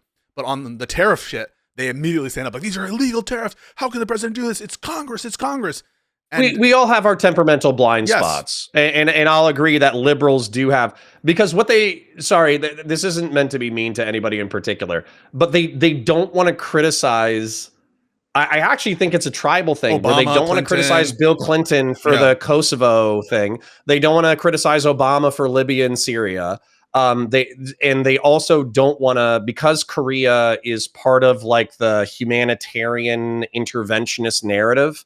They don't want to criticize Korea. So they do this like post hoc rationalization of, well, when we abuse war powers for good reasons, it's good. But when we abuse war powers for bad reasons, it's bad. And I still want the ability to abuse war powers limitations when it's good. Therefore, let's not call it out too much. Yeah. So I think it's subconscious, but I do think it happens. Yeah, that might be on people's minds that like, well, Obama did this, and so I need to wait. And that I think was the model that you were proposing. I do want to at some point move to that model of like distinguishing this from previous invocations of this kind of like implied authority. So, and I think that's very interesting to me, and I think that's what you propose to do. I think that might be on some people's minds, but there's also just like this presumption based in media or based on whatever that the military is Trump's domain, that he can do anything he wants with the military, and that like it is a seeming presumption that a lot of people just have into like, oh, what are we gonna do? It's foreign, whatever. But it's just not the case. It's not what the Constitution says. It's similar to like the deployment of the military domestically. We have some views on that, and Congress is able to control that. And Congress has, for example, made it a crime to use the military as a posse comitatus, except for certain exceptions. So yeah, I just think that people's minds need to be calibrated to this power. Weirdly enough, I checked out when that was passed. It was passed in 1873. Yes. So unfortunately, it was probably an anti-Reconstruction legal limit. Yes, no, you're absolutely so, guys. But that was the purpose of it. Good. It's still a good principle. Understand what was happening there. And this is why this is why Trump's arguments on it were so bad. That the Posse Comitatus Act was supposed to stop like the Union Army from enforcing civilian law in the South. And you could say, well, it's motivated by like a bad reason, because why do we want to end Reconstruction? But it does show that there was a position against the military enforcing civilian law, like for example, immigration is civilian law, right? And that we wouldn't, that's the purpose of the law, in other words. But hold on, this actually cuts to part of the reason why I'm so pissed at Steven right now, Destiny, to be clear, is because he would have said post 1865, and a lot of his chatters would as well, maybe even some of your chatters, they would have said, scorched earth, fuck that, no Posse Comitatus Act, federal Reconstruction, punish all the Confederates, they're not, this, that, the other. And yet, Posse Comitatus, that law passing in 1873, which was passed under, let's say, malevolent or bad motivations, it's still something that allowed us to hold Trump accountable 100 years later, or like 150 years later, where when Trump was trying to unilaterally deploy federal forces into the United States, the judges were able to say, only for defense, only around federal buildings, and they're not allowed to enforce civilian laws. And so effectively, what was a limitation on the liberal authoritarianism, if you want to call it that, from 1873 has actually muted fascism in the 2020s, or the 2010s of the 2020s, which I think is amazing. No, I think that's ironic, but I don't think that undermines some of the point. I understand what you're saying, like, but there are other things that cut the other way, which is like, in case you haven't seen it, Steven wants to go full like lib fascist. He wants to do liberal shit, but he wants to do it in a fascist way. Right, and presumably you're against some of the actions that are being proposed, like political prosecutions or whatever, because you view them as like antithetical to our Constitution and our system order of liberty. Like, but I just view the same thing. I think you need to show your consistency with respect to the war power. We'll get there. But I will say there's a medium here. Yeah, I think that's where we need to get. Sure. There's a medium here, which is like, I don't have to support political prosecutions or getting rid of due process or like having protectual charges. I don't have to support that to say the post-Reconstruction era was like too nice to the South. I don't have to support that shit to say we should be hard on the people who commit crimes in the previous administration. And I don't think that it's inconsistent to say, hey, like look at what abiding by these insurrectionists in the context of Reconstruction, look at how much harm was done by that. But then also like just using some of those laws that were passed in that era to prevent like a thing here. There's nothing like inconsistent about that. We could have done so much more. And by the way, if we had even done more through the legalistic process in the late 19th and early 20th century, we would have saved ourselves a headache right now.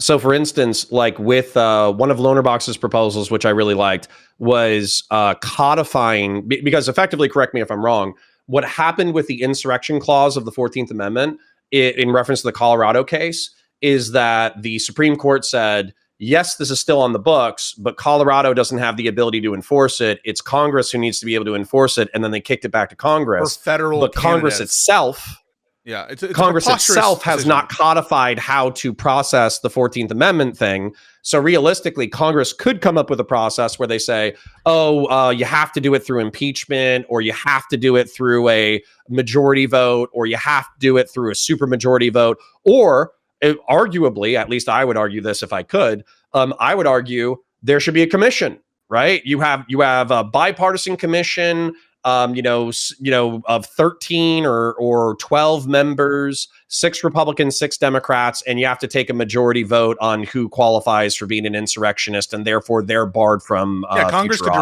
Congress could directly empower a body to do that. Congress could directly enforce Section 3. People are starting to steal my idea, which is fine. I have no problem with it. You guys run with it. But my idea was to, now I think this is a low chance of success for reasons, but to civilly enforce Section 3 of the 14th Amendment and to get Congress to declare that Trump was not validly in office, and to declare that his actions pursuant to color of law, at least some subset of them, including his pardons, are null and void and have no effect and are not to be heeded. Like I would say that I'm okay with them pursuing that. That's been my idea. That's what I proposed. I don't think the Supreme Court will buy it, but I don't have a problem with them doing that. And I've argued that, I think now for months, that this is the course of action that I would like to see. Yeah, the point of that being, the thrust of that being that if they had clarified that in the late 19th, early 20th century and gone through that process, not only would they have been more harsh to the Confederacy through a legal process, but they would have set precedents for us in the modern era. They did disallow under Section 3. They just used their authority under Section 3 to undo it. So they did apply Section 3, but then there's also authority in Section 3 to undo it, and so they just did that too.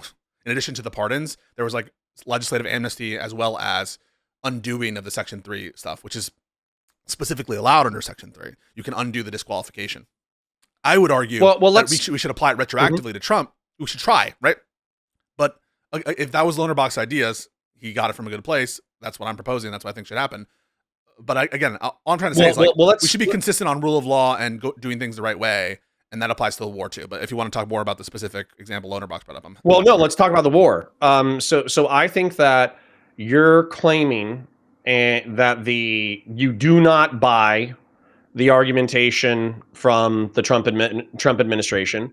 You think that they themselves have verbally flubbed and shown their true colors, that this is a regime change war, that this is not a limited anti-nuclear strike, that this is not some kind of defensive pretext to whatever. So my question is, how does Congress, especially with its current makeup, but also after the midterms, how does it hold the administration accountable? Because, so for instance, correct me if I'm wrong. Well, I don't even know. You should probably just tell me. Would it be through the impeachment process, and what does that take? Would it be through legislation? Would it be through like financial appropriations? How would you actually hold these people accountable? Yeah, so there's what they could do and what they're likely to do. The answer is they're almost certainly not likely to rein in the president to any significant degree. But these are the things they could do, and what I would advocate, depending on the Democratic majority, how much. And to be honest, I think some Democrats secretly and some not so secretly support the action. Just to be clear, like Fetterman obviously supports it, but I think there's probably more agreement than is being noticed. And I think that some of these performative war resolution votes, like Moskowitz, he hasn't explained why he went from being a no vote to a yes vote.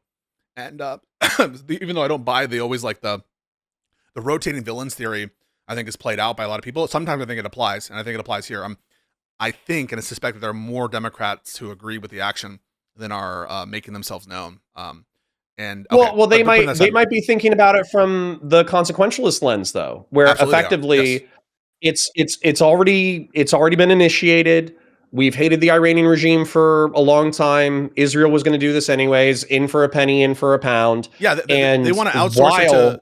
They'd rather outsource it to the president. Yeah, let the Republicans be the villains. Yeah, 100%. And then not just that, but I want to say this because I am as concerned as you are that effectively through noble intent we are going to destabilize Iran and it's going to cause tens of thousands of deaths, et cetera, et cetera, et cetera. Refugee crisis. But there also is a world that exists where we just keep doing airstrikes over the next couple of months, killing Iran's leadership, and then eventually Iran's leadership, maybe the entire IRGC, maybe the entire security state, maybe the Ayatollahs don't go away.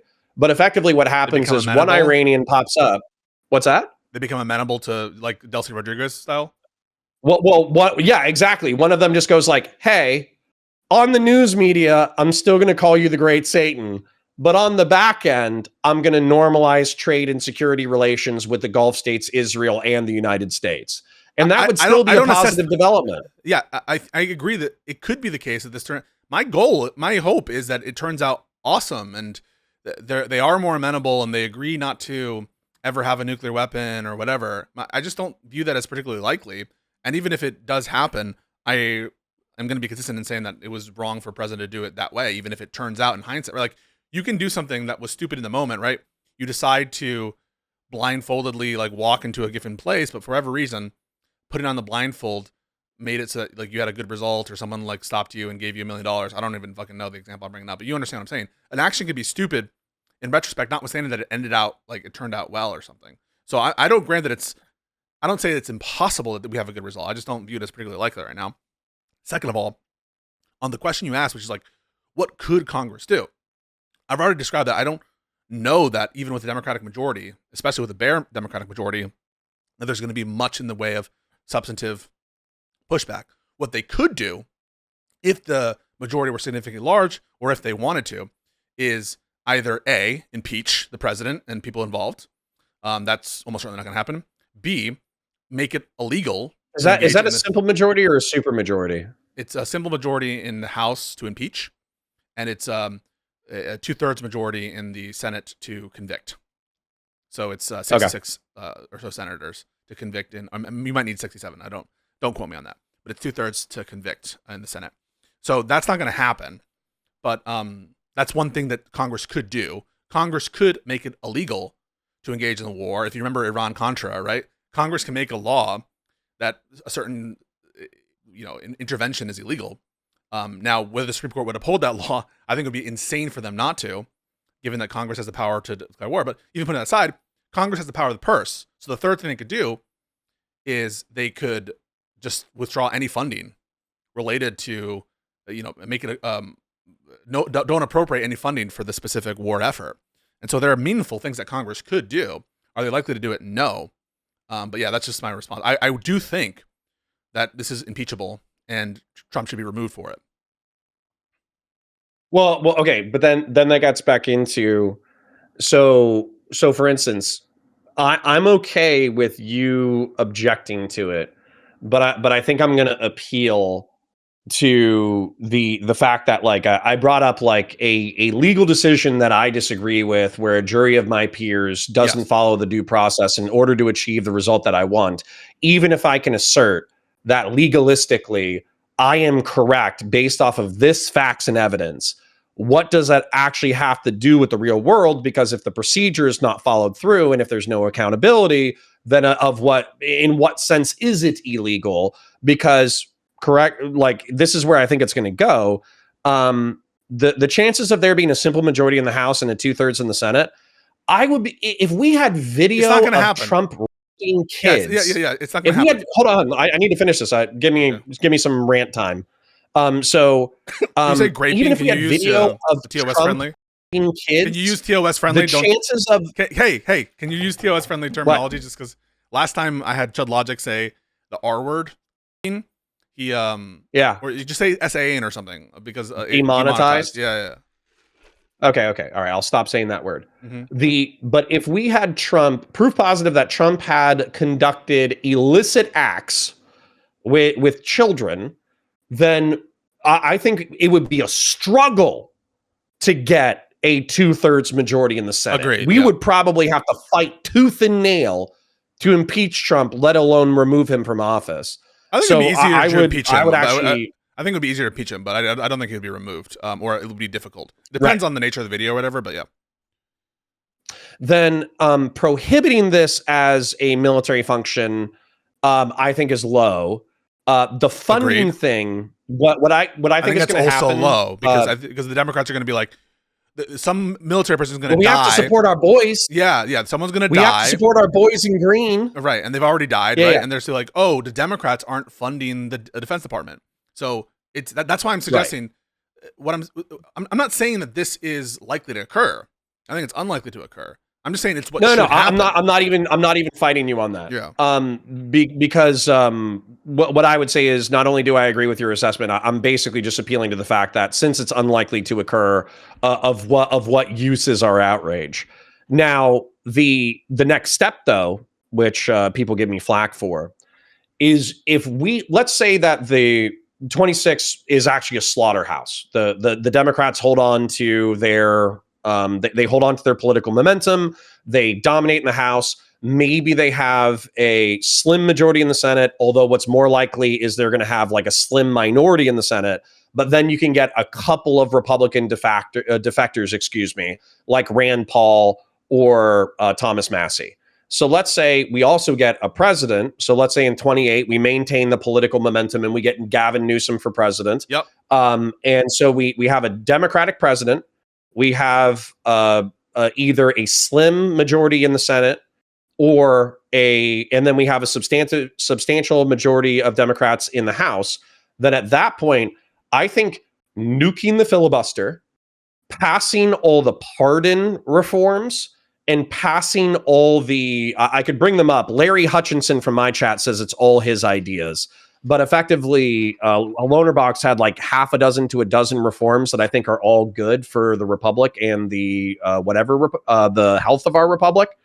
I would make as a part of that packet, particularly if Iran devolves and gets worse, I would make effectively repealing the 2001, 2002 AUMF or sunsetting it, and then passing a new war powers resolution or authorization stating, like, so for instance, like clarifying that the president can take action in cases of like imminent threat of terrorist attacks or military action by a foreign power, but without the consent of Congress, these actions can only preempt the specific violence that's going to happen. So let's say there's like a VBIED that's about to hit an area. Yeah, hold on, real quick. I'm almost done, I promise.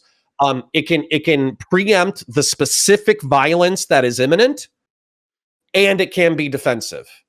But besides that, you cannot initiate offensive military operations without the consent of Congress. That's something that I would pass. So I have no problem. What you're suggesting is like, remove these old laws that are bad faithfully being interpreted, clarify the scope of authority that you want to give to that president, and we might have like reasonable disagreements about like how much it should extend. That's all fine with me, 100%. But I think it also suggests that your position should be, this is probably illegal. Even if it's in conformity with past precedent that other presidents, including Democrats, have done, I think that your position should be, this is probably illegal.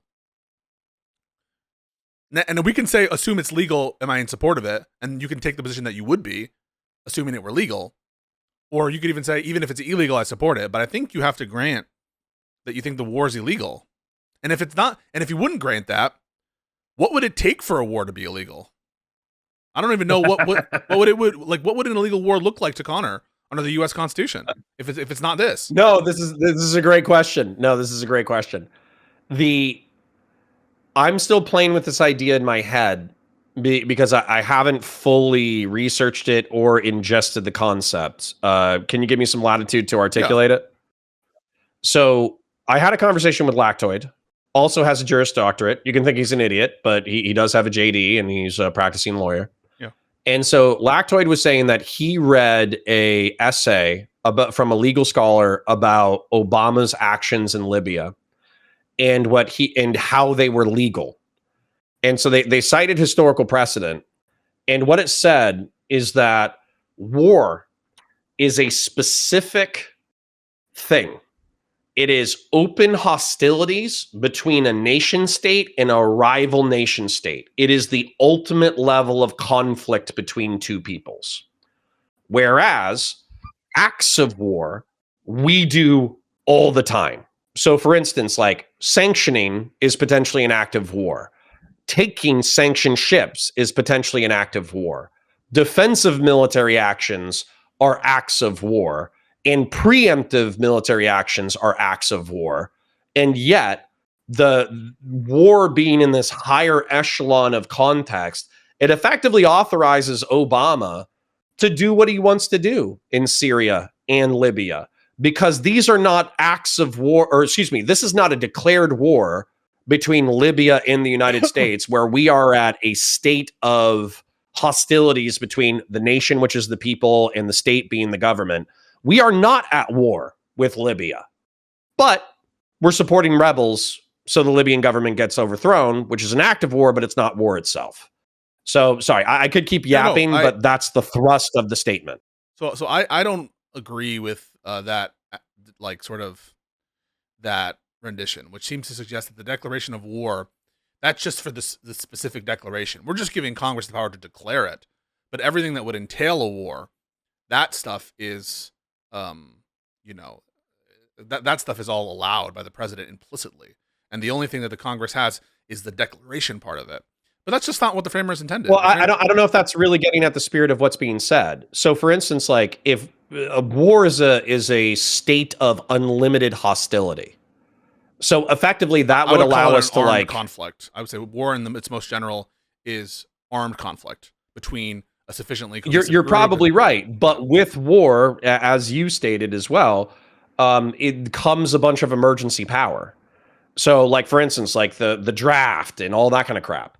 So the question is like, if let's say this is the perfect example. Let's use Yemen as an example. We are not at war with Yemen.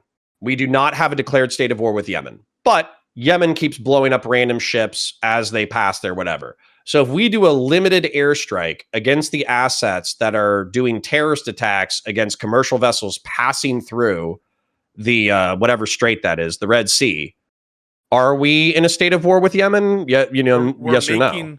We're making war with Yemen, and so I think the war power encompasses from Congress both making war, in other words, taking actions which are actions of war. Now, sometimes you might give the president certain authority to do certain things that would constitute acts of war, and Congress has done that. It has given the president like the ability sometimes to do sanctions and shit unilaterally, certain kinds of it, right? So there are ways in which Congress can pre-authorize certain flexibility from the president. But I think that the war power of Congress encompasses both acts of war and like whatever it is to say that we're in an open state of war. Now, I think that people who claim that Congress's power is more limited to kind of like significantly prolonged conflict or something like that, they're just like not giving evidence for why we should interpret the war power that way. That isn't, I think, what the framers had in mind, that there's some sort of like arbitrary amount of length or set of hostilities that is encompassed by it. I think it would be making war or declaring a war. And in this case, right, this is the best case, because how could this not be war? How could this be anything other than war? In this case, like, this is the most war can be. I wanna press you on this though. This is the most war that war can be. Strikes, okay, a decapitation strike. Let me persistent infringements. So there's a literal trespass into their territory with consistent planes, bombing campaigns. Remember what was Pearl Harbor? Pearl Harbor is them bombing our fleet. Right? No one would deny. Yeah. Right. That states of war can be done exclusively. Well, hold on, but I want to also before we get into Iran, I want to show you the test cases, because this happened. Thomas Jefferson was a founding father. Yep. And he was a president. Yeah. And he was a pretty libertarian guy. But when he was president, the Barbary pirate conflict kicked off, where Barbary pirates operating in the Mediterranean started seizing United States commercial vessels. And so Thomas Jefferson deployed naval assets, including warships and Marines, to the Mediterranean first, and then asked Congress for authorization, which they did grant him, to be clear. But he did say, hey, start steaming or sailing for the Mediterranean because we got shit to do. Yeah, he should have done Congress approval first.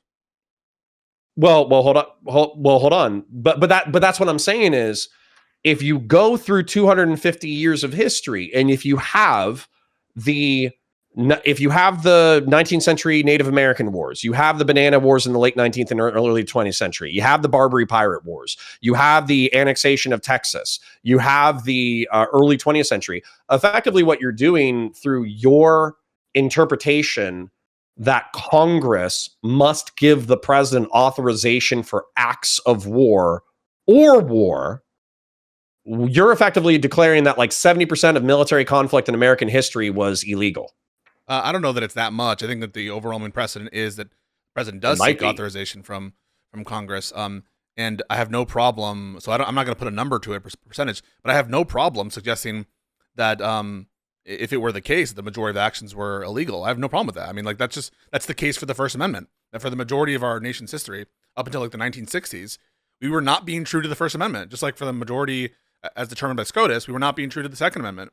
And yeah, I have no problem saying that the laws about sedition with respect to criticism were illegal at the time they were passed, that the laws banning communists from, or making it a crime to join the Communist Party, that those laws were illegal, and even notwithstanding the fact that we did it for a while. And so I have no problem with that. And the fact that Thomas Jefferson went to Congress eventually suggests that Congress, he knew, right? He knew Congress had a constitutional role to play there. And it wasn't just, it was required for him to do it, right? It was required. Sure. So I think the precedent has been firmly set. Precedent, Precedent. Precedent has just been firmly set that plenty of presidents leap before they look and then go back and say, hey, right, Congress, I'm going to do this. I'm asking if you think that's illegal. And it's not just legal because presidents have done it. I mean, dude, if you say something's illegal, so for instance, like let's use jaywalking as an example. Yes, jaywalking and let's say that there's a downtown. Hold on. I'm going to fill out the metaphor so we can talk about this sensibly. So if you let's say there's a downtown area that is walkable, severely walkable. There's just shops and all this bullshit, right? And then you basically there's civilians crossing back and forth the entire time. There's vehicles and bikes and all that kind of shit going back and forth the entire time. And law enforcement has decided that because of there hasn't been any deaths or there hasn't been any negative consequence, or the negative consequences are such that they don't care. Hold on, I'm almost done, I promise. And then therefore, jaywalking is simply not enforced in this area. Mm-hmm. You are asking me, hey, Conor, is jaywalking illegal? And the answer is clearly yes, okay? Yeah. Because it's on the books. It's written right here. Jaywalking, crossing not in a pedestrian walkway, is illegal. You can be cited for it, okay? So I agree with you that it's illegal. Oh. However, if the judges, the cops, the civilians, the commercial businesses operate indefinitely as if jaywalking was not illegal in that part, then I'm going to say, well, functionally in this area, it's not illegal because there's number one, the enforcement mechanism is not being used at all. Number two, the chances of the enforcement mechanism being used are so slim that it might as well be legal. No, I'm happy to grant all that. Yes. You can say, and I wouldn't disagree with the characterization that based on recent precedent, it's functionally not illegal. It's de facto legal for the president to operate, by which I mean, even if it is illegal, it's not being enforced. I mean, I'm happy to grant that, but like, let's just not argue that it's legal, right? Okay, maybe de facto, functionally, it's as though it were legal, and I agree with that. But the whole point of having to add functionally or de facto as a adjective is to demonstrate that it is illegal, right? It's functionally this, right? It's functionally not enforced. And you can say, I don't care to enforce parts of the Constitution that functionally aren't enforced or something like that. And you can take the view that I value less constitutional provisions that haven't been enforced. I guess it's just frustrating because a lot of people in this space, because you have a JD, and this isn't your fault or anything, but they give you a lot of deference because you have your JD and because you worked in New York and you're a smart guy and all that kind of stuff. So when you come out and you go hard and you say, this is illegal and Trump could and should be impeached, and all that kind of stuff, like, the reason why it's frustrating from an outside view is like, because I feel like you're omitting the fact that the jaywalking analogy applies. I think that for 250 years, I don't hide from that. Yes, jaywalking. Well, no, not 250. I track it to Truman. Okay, but at this, by the way, I obviously I don't have time to watch all your content. So for all I know, when you've been asserting illegality, you've been making caveats for that. We've been on a slippery slope for a long time. So this is where I think it went wrong. So I've been bringing up a lot of the time the Obama OLC opinion, where we took a look at it even to suggest that, like, look at what he's doing. All he's doing is citing like previous executive actions and previous OLC. So it's like the president patting itself on the back and saying, yes, what we're doing is legal. And then citing more like general propositions by courts, Youngstown, different things that purport to give some executive discretion on some things. And yeah, so like, I definitely am noticing this is not just a Trump issue in that respect, but this iteration of it is way more extreme than we've seen in years, and like one of the worst examples of it. And it's like, it shows how bad it's getting, right? How bad it's getting. We're now in a situation where even under Obama, right? And under Obama, on the serious stuff, he proposed it to Congress. On Obama, he was like at least giving some token gesture by having the OLC even write these opinions and seeking legal opinions on what's going on. There's at least like, but now we're in the situation where they're constantly lying. They're disgraceful and saying that they're above the law, and now they're flouting it and saying it's war, right? Like the Secretary of Defense, this is a great CNN line. Secretary of Defense, who calls himself Secretary of War, says it's a war. Trump has said it's a war multiple times.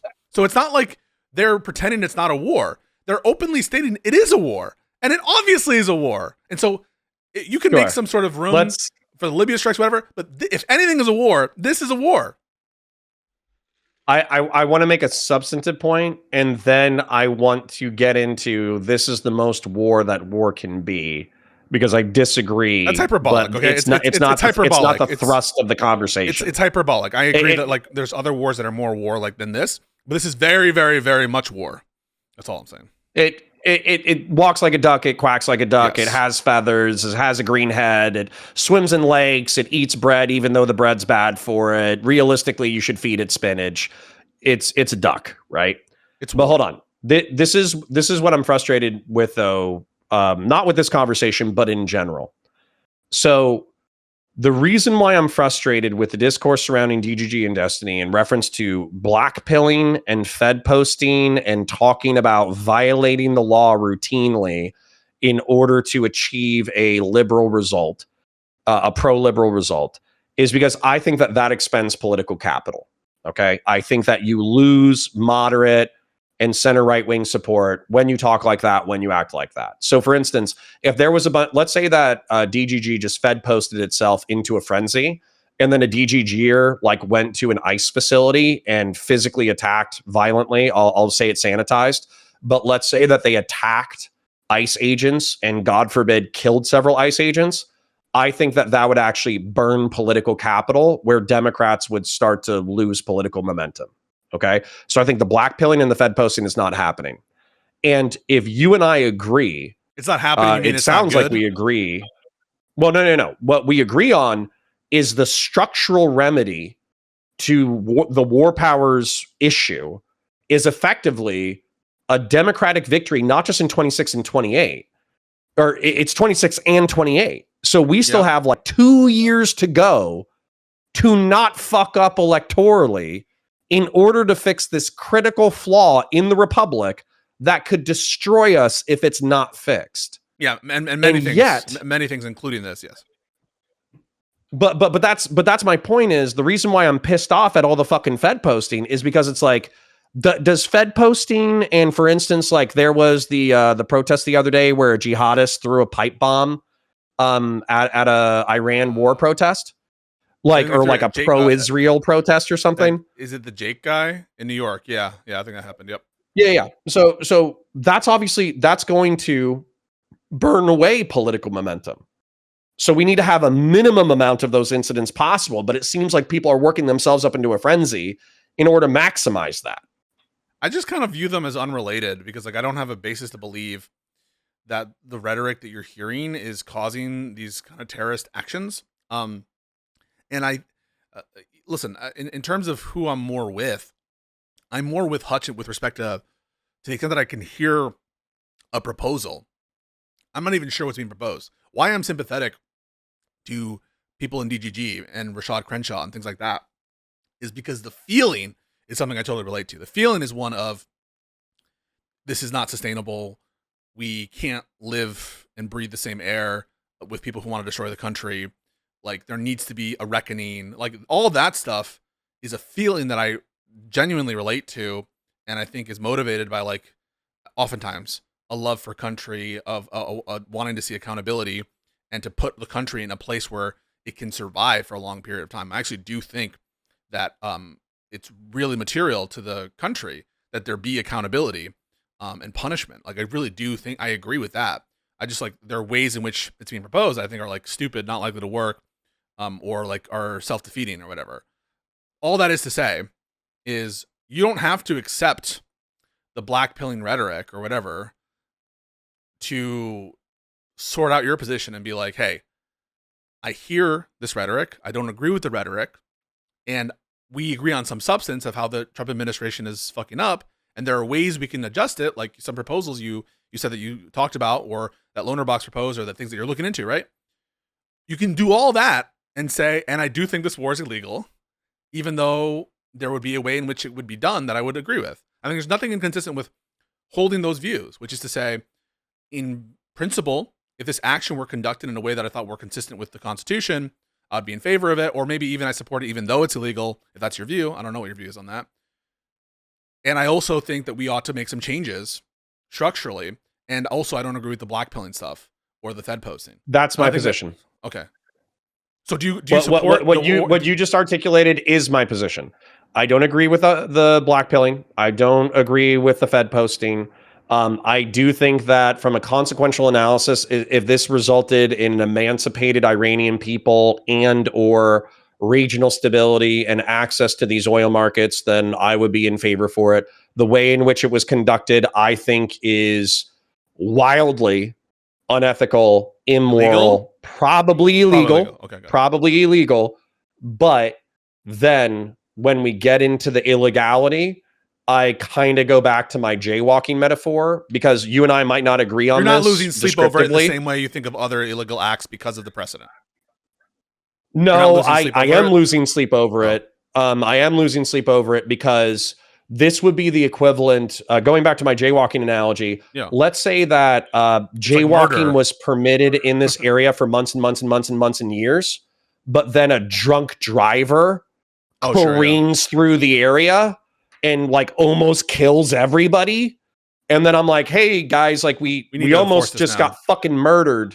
Maybe we need to rethink this jaywalking situation. Well, then you do care about it, yeah.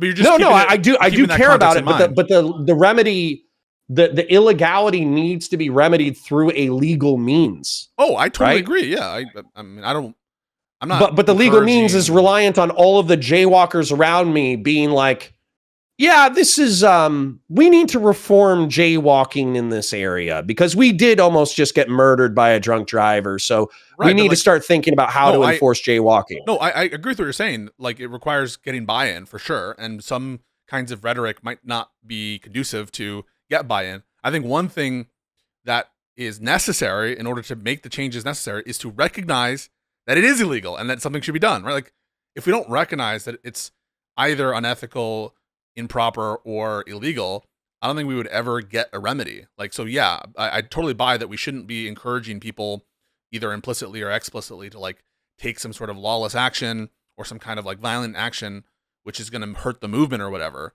But I think there needs to be recognition that this is like a bad thing that was done vis-a-vis the law, vis-a-vis procedure. And then eventually I think we should talk about the actual, the sort of putting aside the legality, what we think about the war. Right. And if you want that, like, it's not a concession because effectively it is my position even before this conversation. But if you just want me to say solidly yes, then solidly yes. Okay. And then I want to make one point before we move into anything else, which is this is the most war that war can be.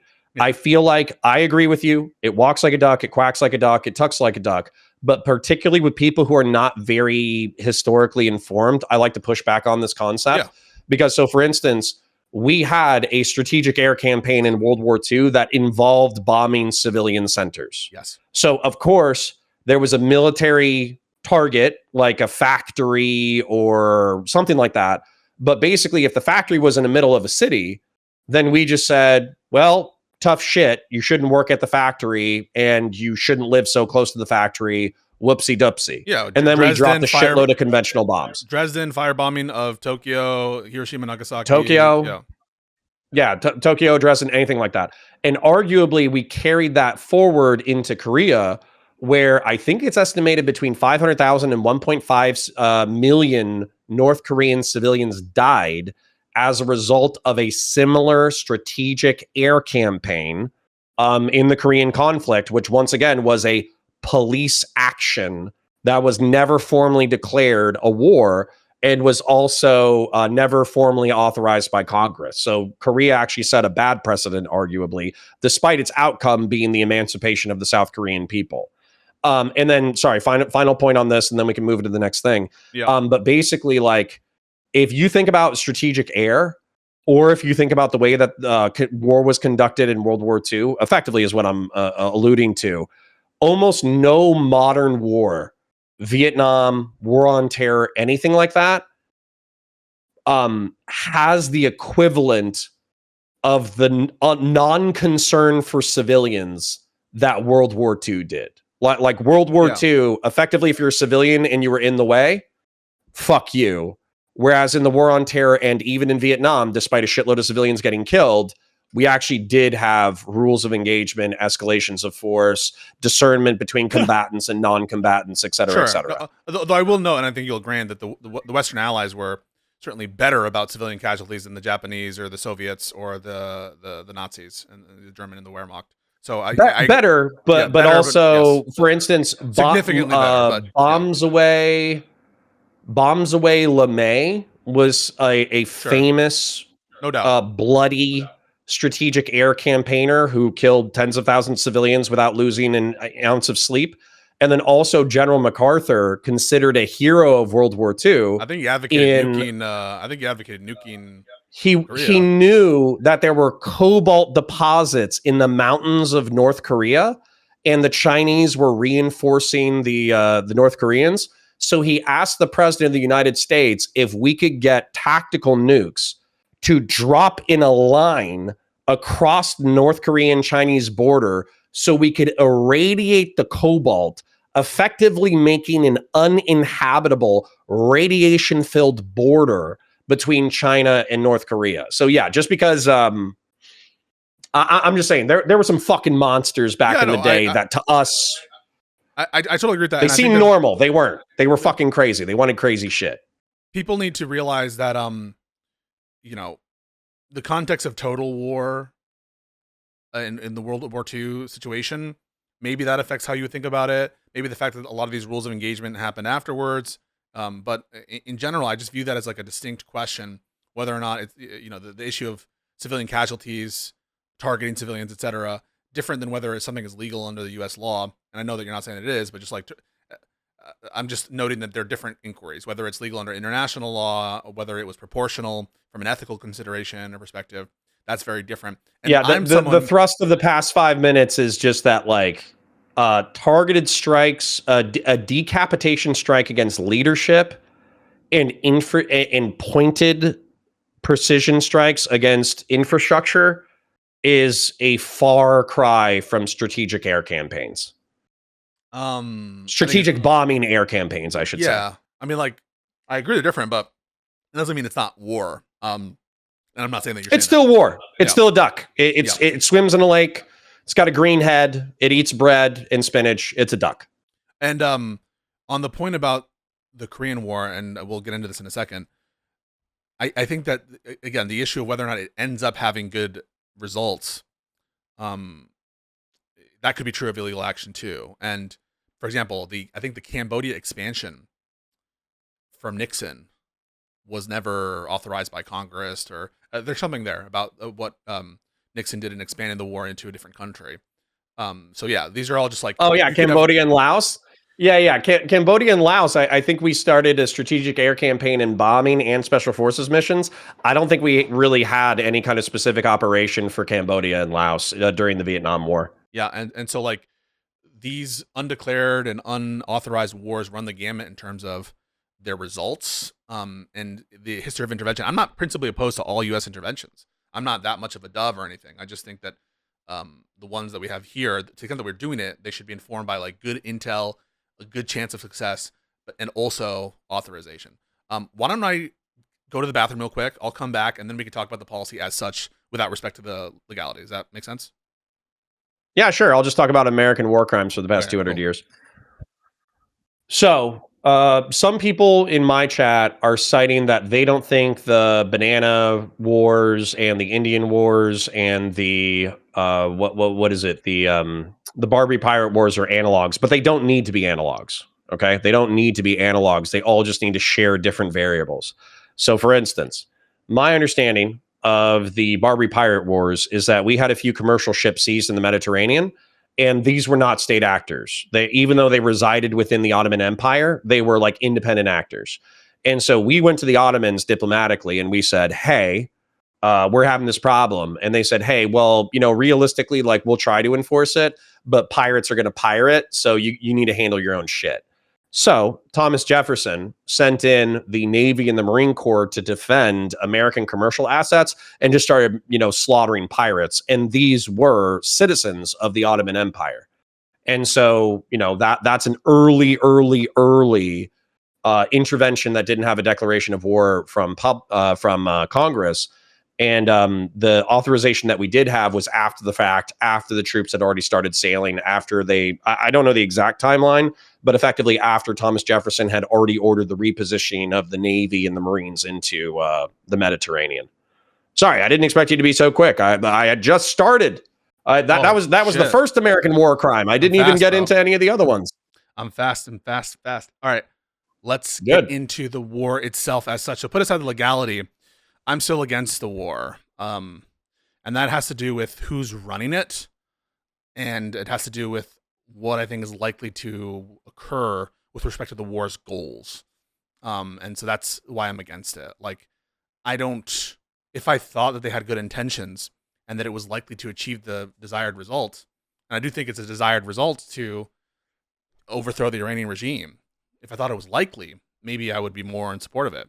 But I think the people who are running it are liars, oftentimes incompetent, don't have the best interests of the Iranian people at heart, and consistently have demonstrated a disregard for any limitation on their authority and any sort of check to make sure that things are being complied with and disclosure to the public and to Congress. And so how the war will be conducted, who is running it, and what I think is likely is informing the decision that I think is it's a bad war. Weirdly enough, the whiplash might be our saving grace. And what I mean by this is Trump himself has attention deficit disorder. I think we can agree on this. And so he doesn't want to talk about Iran forever. He doesn't want to talk about a ground invasion forever. It would be really weird. I understand if the CIA arms like local combatants or arms Kurds in the Northwest. I would understand if that was a part of the thing to try to overthrow the Iranian regime. But the truth is that if the Iranian regime persists and they get a pragmatist who says, yes, I'll still put on a big show, but I'm going to stop attacking Israel. I'm going to stop attacking my Gulf neighbors, and I'll normalize energy trade relations with the United States. That it doesn't matter if that's somebody who's overthrowing the government or if that's somebody who is Internal to it. an IRGC stooge. Whoever says that, they get to keep the job. They're the people who doesn't get killed. And so I'm kind of thinking that you probably could airstrike your way into that guy. I don't know why we think that.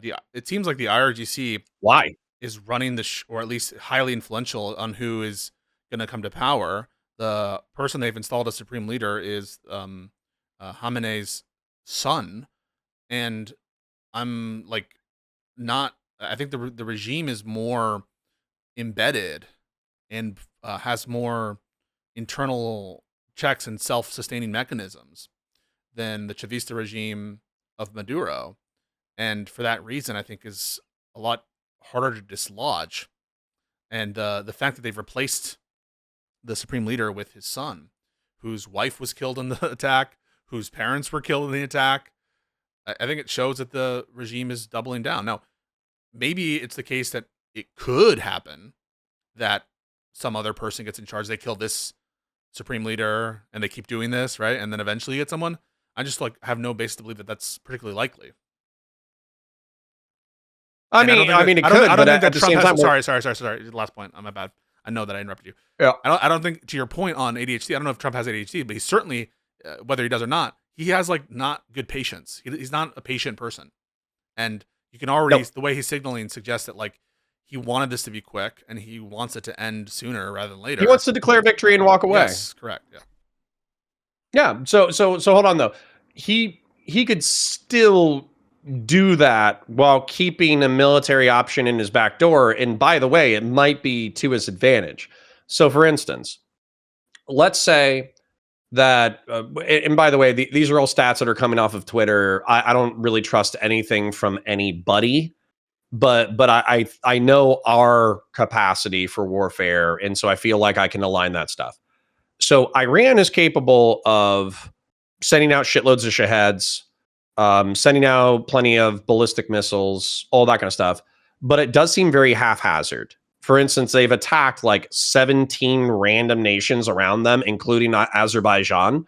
And for me, it's like the 50 Cent, well, what the fuck did I do to you? Like that's kind of the way that I feel is Iran just lashed out against all of its neighbors. And so for me, if we slow down, if we stop the airstrikes, then at that point, business might resume with the IRGC just being more paranoid. That's basically what they're going to do. That's why I'm against. That's one of the reasons why I think I'm against this regime is because that's now twice. But how long are they going to keep Khamenei Jr. in an underground bunker? I don't fucking know. They seem determined not to wait out Trump. So maybe they're willing to wait him out for a couple of years. I don't think that's that's totally out of the realm of possibility that they hide him away. And I think that's something that we need to contend with. That's a realistic possibility. But just putting that. But this is where we get into power though. So there's this excellent essay by CGP Grey that basically talks about why revolutionaries never really complete the revolution that they want to complete. Or it seems like it's maybe it probably is, but effectively he talks about keys, right? The keys to the economy, yes. The keys to military, keys to whatever. Yeah. So the point is what we've done, and everybody should go watch that essay. But what we've done is there's a whole bunch of key holders, people who hold the keys to power within Iran. And what we did is we killed the top level of key holders. And so now there's a scramble for power. And so we don't know it seems like the key holders, there's enough middle level key holders that probably the regime is going to reorient itself and just become itself again, probably arguably even a radicalized and more militarized version of itself. But the truth is that there also might be opportunities for more pragmatic key holders to seize power. And so that's the thing is if we have the capacity to continuously kill key holders, we can just kill until we get what we want. Yeah, I don't know that that's likely to achieve the result in this context. Not a great strategy, but but it's still a strategy. Right, but like I just don't. I'm wondering why we think it's a strategy that's likely to work. There's not really a great ton of historical analogs that will see the total regime change. So now we're just talking about the the Delcy Rodriguez substitution of a more amenable figure.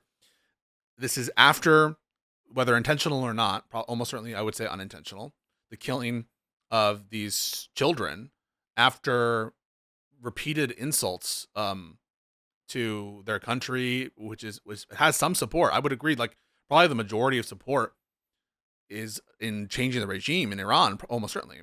But we had massive amounts of death of protesters, the people who were really against the regime, for which America was just kind of idle until now. We had the death of the children in the strikes, and you're attacking the cities, which is probably where more of the anti-regime people live, as opposed to the people who are more rural, who are more who remember the Shah, for example. And so I just have no reason to think this won't have the opposite effect. I mean, you can tell just as much of a plausible story that this kind of encroachment reminds people of interventions with Mossadegh. It reminds people of the Shah's overreaches. It reminds people of the Iran-Iraq war, and will have the opposite effect of entrenching the regime or creating like a failed state or something, which I can't imagine is but then good situation. But if we look at these things on a long enough timeline, this is where it is kind of interesting using the Middle East and North Africa. Bear in mind, I probably share a majority of the popular sentiment in reference to the Middle East and North Africa that what we did is we took a bunch of authoritarian pseudo-stable nations, we decapitated their leaders, and then those countries devolved into fractious civil war that killed hundreds of thousands of people. And then now, just now, a decade later, it seems like everybody is so tired that the beginnings of governance are starting to emerge. And what I mean by that is like, so for instance, with Syria, there's still massacres happening in Syria right now, but it does seem like there's a new Western friendly leader. Yeah, but bro, and then like, same thing. Think about how insane it is. And I heard this from Richard Hanania, where he's like, he didn't use these specific words, but essentially, let's follow the Syria model. Like, Syria is one of the biggest fucking disasters ever in the Middle East. It's one of the biggest disasters. And put that aside, the conditions in Syria are totally different, right? With liberal human brain where you care about hello, you cut out. You cut out. So I had just said something about Syria. Restart everything you just said. Can you hear me now? Yes, I can. So say what you just said. I didn't hear it. Okay, so Syria is one of disastrous examples that you could possibly use. And I said disastrous for whom? Because you are thinking with your humanitarian, liberal, every life has value brain. So 500,000 people getting slaughtered over the course of a decade and a half is probably one of the worst things that you can imagine.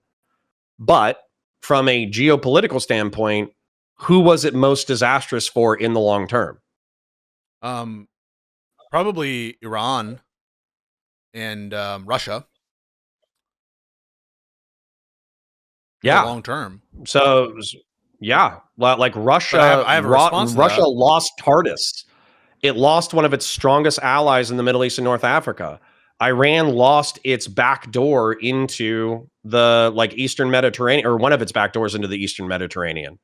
Like, yeah, Syria was fucked up. Nobody's saying Syria wasn't fucked up, but Syria did break our way after a decade and a half and a lot of bloodshed. And so you think America's better off for what happened in Syria?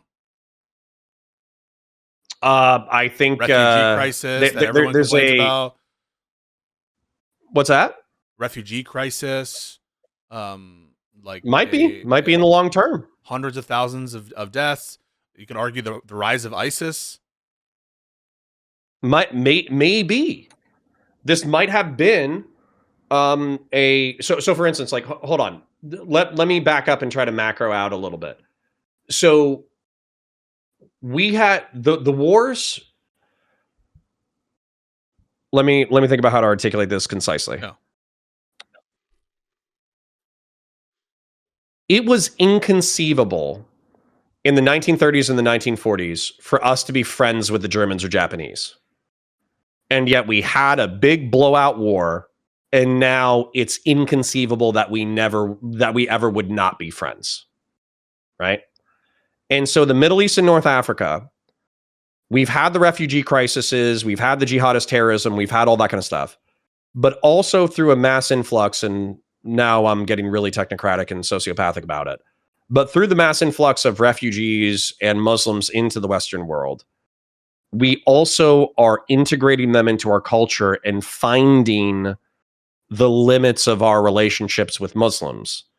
And so the truth is that we might be better off a century from now having had these wars and having had these conflicts resolved rather than developing parallel and separate from each other. Okay. I think there's a couple distinctions that I would draw your attention to. The first is that, like, Sure. America didn't create the Syrian civil war. It was a pre-existing civil war to the same extent that Libyan had groups of there was a rebellion in Libya. It's not like America created it.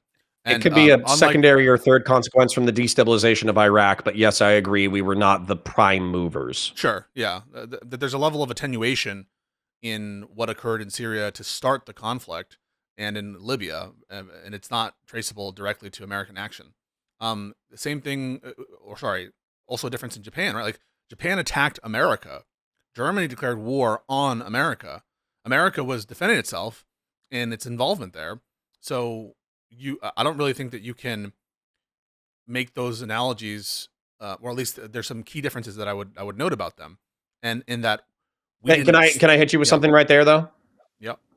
Let's say that the United States had maintained its isolationist bent, and that fascist Germany had, let's say they never invaded Russia, and fascist Germany took over Western Europe, including England and Spain and all that kind of stuff. And effectively, they became like state capitalist China. Okay. And so they're an economic, military bloc that is stable enough to continue to function. Okay. I want to ask you a real question about this. Arguably, if Germany had just seized power uncontested and they had liquidated 12 million people, let's just say it was 12 million, 6 million Jews, 6 million Roma, gays, whatever. Okay. And then the United States had never gotten involved, and the Soviet Union was never invaded. I think the total death toll for the World War II was around like 20 million. Okay. So I could Google it. 20 million dead. Well, just I in mean, World War II, I'm talking about combatants, but we could take a look at the stats. Okay, got it. But the point is that, like, if we had just rolled over, just in the Soviet Union, I think.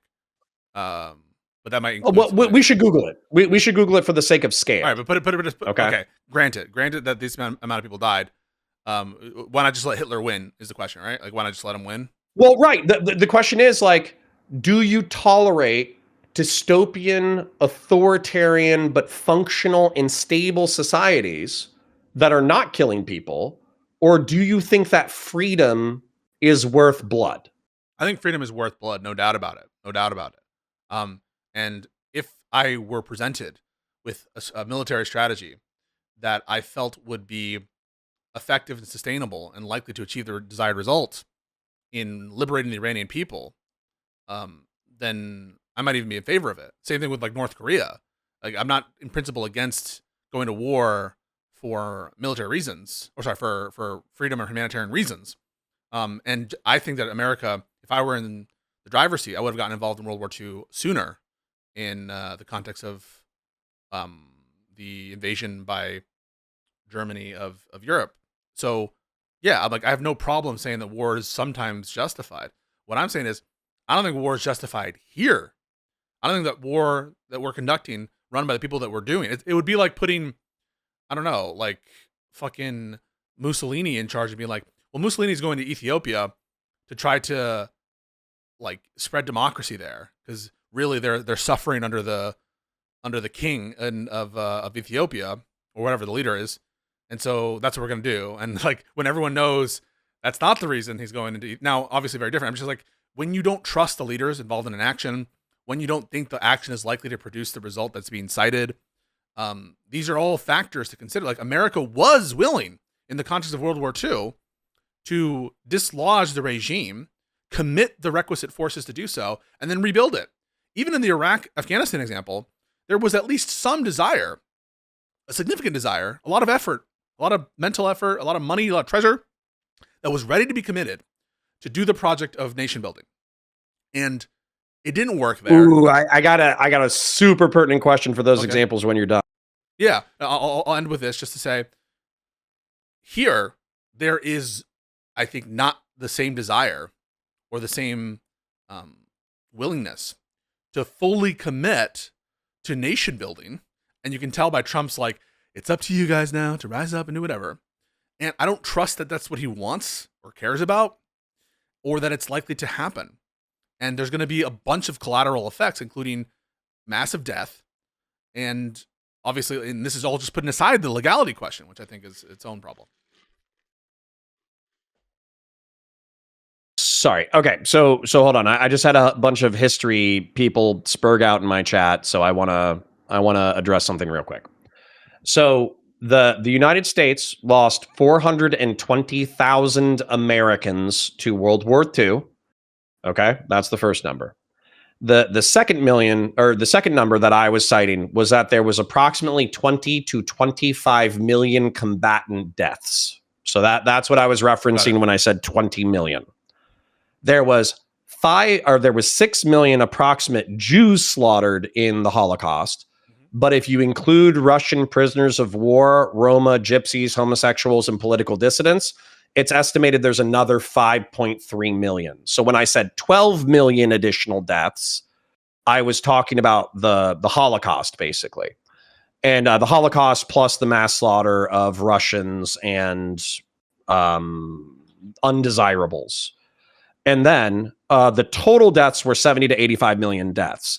So what I'm saying is let's like cut the total deaths in half. Let's say it was 40 million in the European theater. And then let's say that the 12 million were going to happen if we let Germany take over. And then 21 million total combatant deaths are people who died in resistance. 80 million is the people who died total, and then 420,000 Americans. What I'm trying to get at with this line of questioning is these things cost blood and treasure.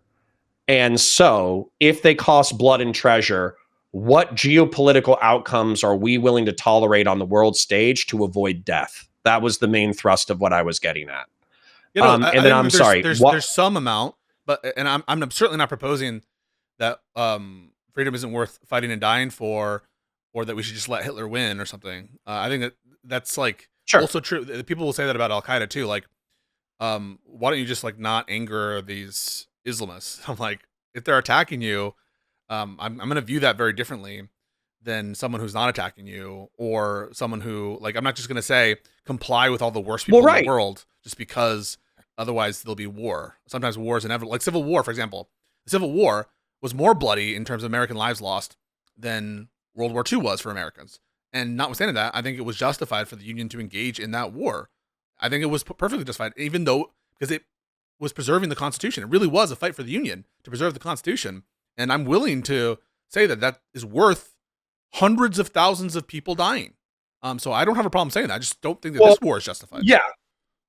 Yeah, and that's actually the main thrust of what I'm getting at is when you so casually, because I know that I'm doing this, when you so casually dismiss 500,000 dead in Syria, people are like, you're a fucking sociopath. You're a monster. Like, how could you diminish, 500,000 dead people so easily? And part of the reason why I'm trying to do this calculation for you is, or not you, but for the chat, is we have sacrificed hundreds of thousands or millions of people on the altar of freedom or mixed economy capitalism. But Syria is not a wellspring of democracy. Now, maybe in time it will get not there. Yet. Maybe in time it will get there for sure.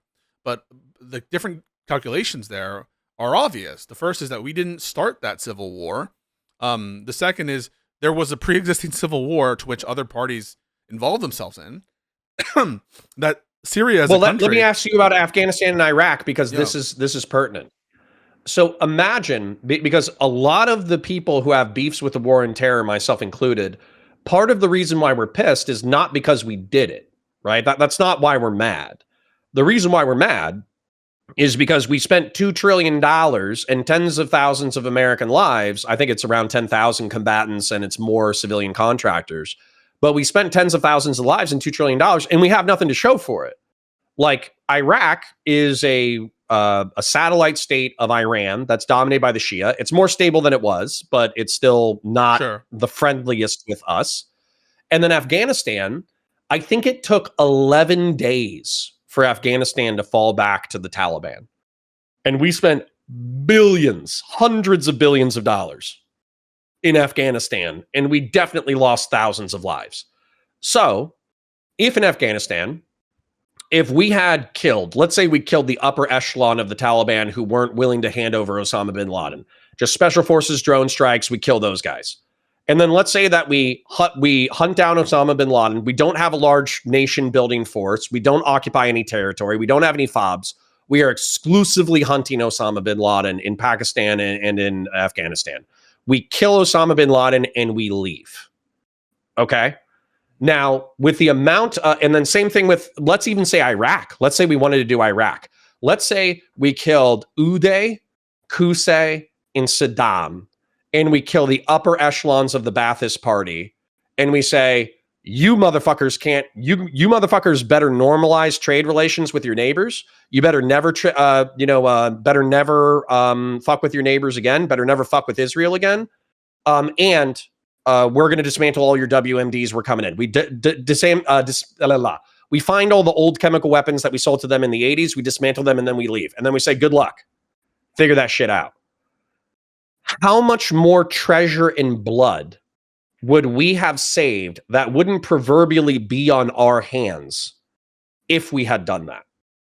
I'm not sure. That's like a counterfactual where we leave the Ba'athists. It's a tough calculation in place or whatever, and understanding, of course, that the Ba'athist regime under Saddam Hussein was a lot more one person, than the Iranian regime, which is more entrenched, more diffuse in terms of its overall, and Iran is less sectarian driven than Iraq was. Iraq is majority Shia, run by a Sunni leader, but it's decently split. And then you have the Kurds out there.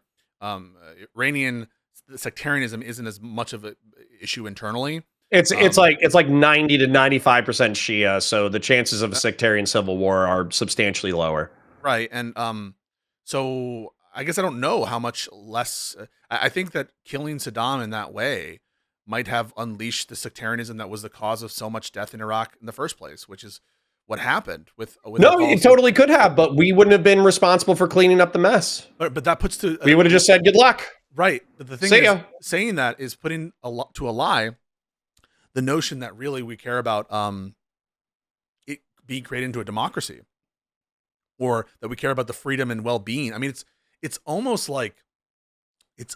fucking like disgustingly ghoulish for these people, including certain Israeli officials, to start to appeal to humanitarian impulses when it comes to Iran. Certainly like Trump and Rubio, like these people don't give a fuck. They don't give a fuck. And so in my opinion, since I don't think that they give a fuck, since they were planning on, maintaining the regime, which massacred tens of thousands of people, even recently, just to have it be like a person who's more, not as involved in the region. To me, it indicates that we can't trust them to produce those results for the Iranian people, and it's just geostrategic. And if it's just geostrategic, then they're lying to us. Yeah. I would say humanitarian concerns and democracy and all that shit is purely secondary. But I also think that we would obviously welcome if so 30,000 people allegedly were slaughtered by the regime prior to the airstrikes. So if another 50,000 or 100,000 Iranians in concert with CIA operatives with small arms and Starlink technology, in concert with Kurdish militias in the Northwest, if they started slaughtering Iranian security forces in order to overthrow the Iranian regime in favor of a Western-friendly democratic regime, of course we would welcome that. But at the same time, if we say, hey, now's your time, guys, we're giving you airstrikes, we're blowing up their CNC, any major military Iranian assets that are on the field, we're going to blow them up. But then that revolution or that desire never formalizes. Yeah, those people aren't If it organized. never formalizes, then we're just going to shrug our shoulders and walk away. Those people aren't organized. They're not armed. There's no pre-existing. I know. That's why we needed USAID. We needed USAID under the auspices of humanitarian aid to sneak in CIA agents in order to create social media applications so revolutionaries could communicate using Starlink. But the lefties don't like USAID. They don't like the CIA using it as a backdoor, and they don't like regime change, even if it comes through the CIA with a few briefcases of a few $1 million and some small arms. Okay, so let's take a step back. I think that the geostrategic goals are related to the ability of Iran to project strength with its ballistic missiles, its drones, and its proxies.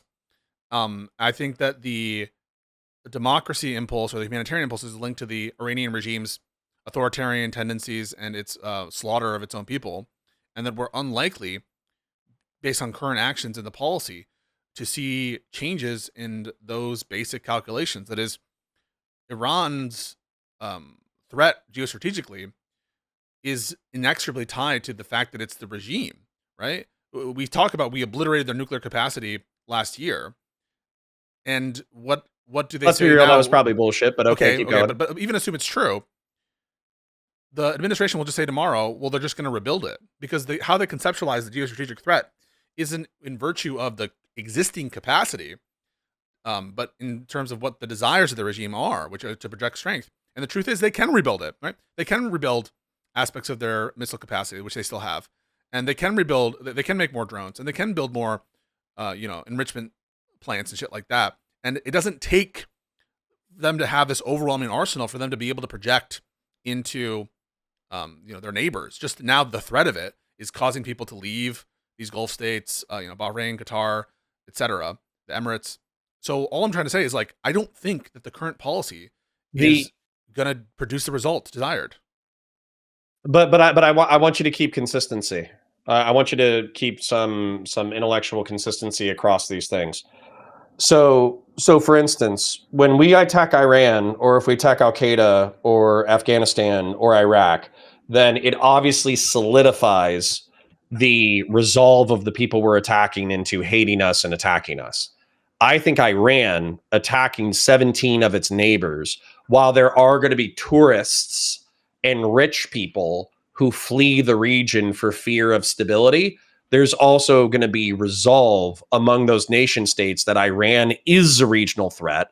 Because realistically, if Iran wanted to prove that Israel and the United States are the threats here, they should have exclusively attacked Israeli and United States military installations, but they didn't do that. I've seen Shahed drones and ballistic missiles striking civilian areas and commercial airports in the Emirates. Yeah, I mean, they're violating international law. They're targeting civilians on some shit. Like, no doubt, Iran is right. So hold the through line though, because if the through line is that us attacking our enemies solidifies their resolve against us, how has Iran not just simply built an anti-Iranian regime coalition out of the entirety of the Gulf states and its neighbors, who up until now might have said, oh, well, this is like, I don't like Iran, but I don't hate them either, and this is the US and Israel's beef, and I'm going to stay out of it. So I do agree that there was like a kind of de-escalation in terms of the Gulf rivalry with Iran, and so I do think that this might change the disposition towards Iran. I think already the Gulf states never loved the regime. I don't think that they were supportive of this action from the administration, and I think that they want it to stop. I think that if they could have it their way, they would just bring Iran back to the negotiating table, which I think is also possibly what Trump wants, or some, in a given day, that's what he says he'll want, and then it's a unconditional surrender. I think it can be very his brain can be very chaotic and capricious and changeable. But yeah, I don't know that they're going to be willing to dedicate troops to go into Iran. they're already offering. They were already working hand in glove with the Americans when it comes to mutual defense, sharing intel, military bases, and so what additional thing have we? And that's probably solidified. I think it's pretty solid. The relationship between Trump, his administration, and the Gulf states and Saudi it's very very corrupt, but B, they're very like meshed together, and there was already like a good understanding between these groups of people. So I just like don't know like what additional thing we got. Yeah, they already don't like the regime. They probably want this to end as soon as possible. Well, okay, so hold on. What we got is we got solidified allies against Iran. I don't know. Anyways, we got solidified allies against those people. And the reason why I'm bringing this up is, as an example, nobody liked Saddam Hussein, okay? In the 1990s, nobody liked Saddam Hussein. But the HW, Bush Sr., allegedly he went to the Arab states, Saudi Arabia, Kuwait, all that kind of stuff, back when we got Kuwait. And he said, hey, like we should overthrow Saddam because he's a problem. He's a regional problem. He's going to attack you guys. He's going to do this. He's going to do that. He's got WMDs that we sold to him in the 1980s, blah, blah, blah, blah, blah. And it was actually the Arab states who said it's unconscionable to have a kafir, like a non-Muslim military force, come in and depose an Arab Muslim leader. So even though, yes, he's a thorn in our side, he's a pain in the ass, he's going to attack us in the future, et cetera, you cannot send hundreds of thousands of troops into Iraq and depose him immediately because that's going to destabilize the region. So that's why we went for sanctions in the 1990s instead of invasion. Well, it seems like I would expect a similar instinct to exist in the Gulf states in reference to deposing the Iranian regime. And I almost guarantee you at this point, they don't give a fuck.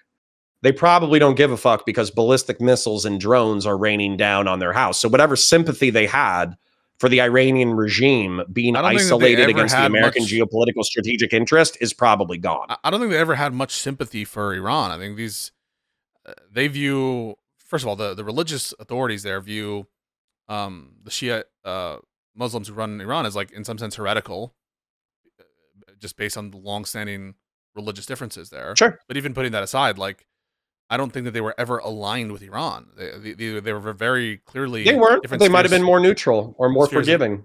Okay, but the only way in which they're relevant is the extent to which they pressure America, pressure Israel, and are the receiving end of Iran trying to make the war painful, costly, and difficult. And so whether like their disposition, do we really care whether or not the Gulf states back a regime change in Iran, or do we really care them insofar as it's a long-term goal? This has been a goal for decades, and it'll probably be a goal all like autocratic states, Connor. Like it's a kingdom of Saudi Arabia. They're emirates. These are not who like you must learn. They don't care about democracy or humanitarian shit.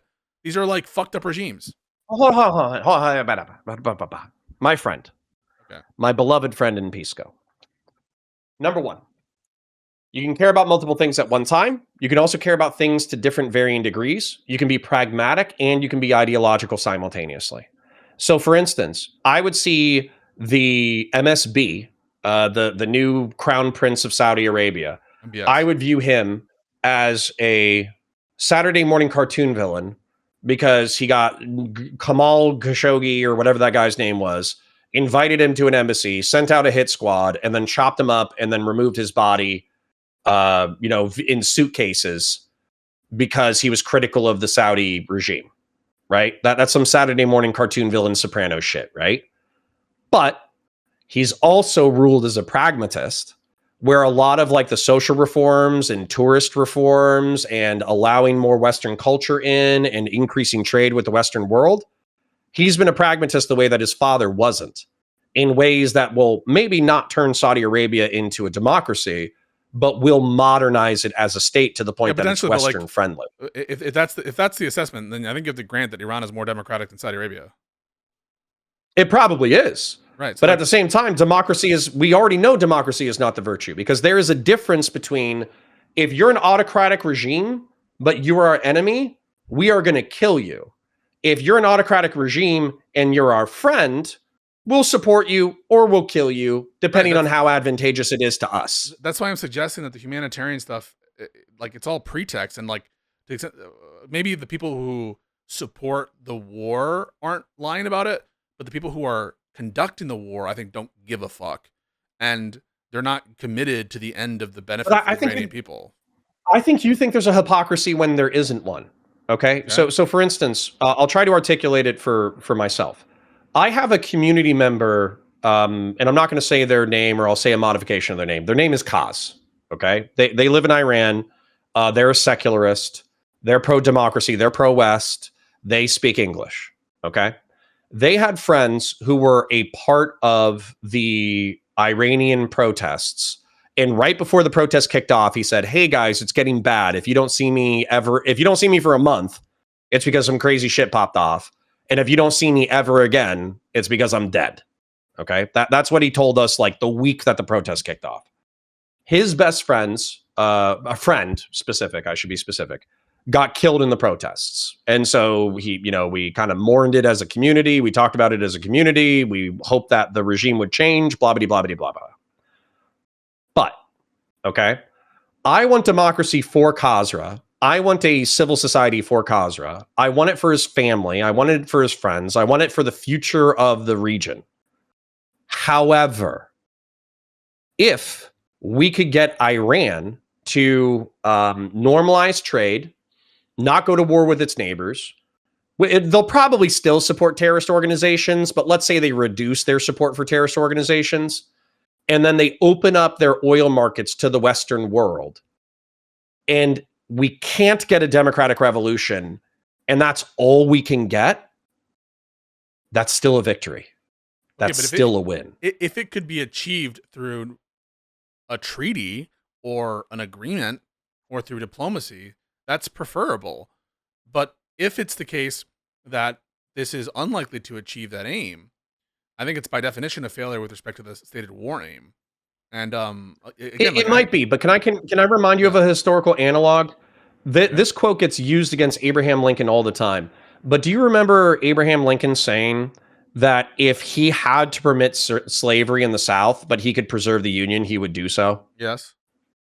And that's used as like a moral indictment against Abraham Lincoln, that the war was never truly about slavery. I think you're doing the same thing in reference to democracy, in reference to the Middle East and North Africa. No. I think it is. I think it's the same.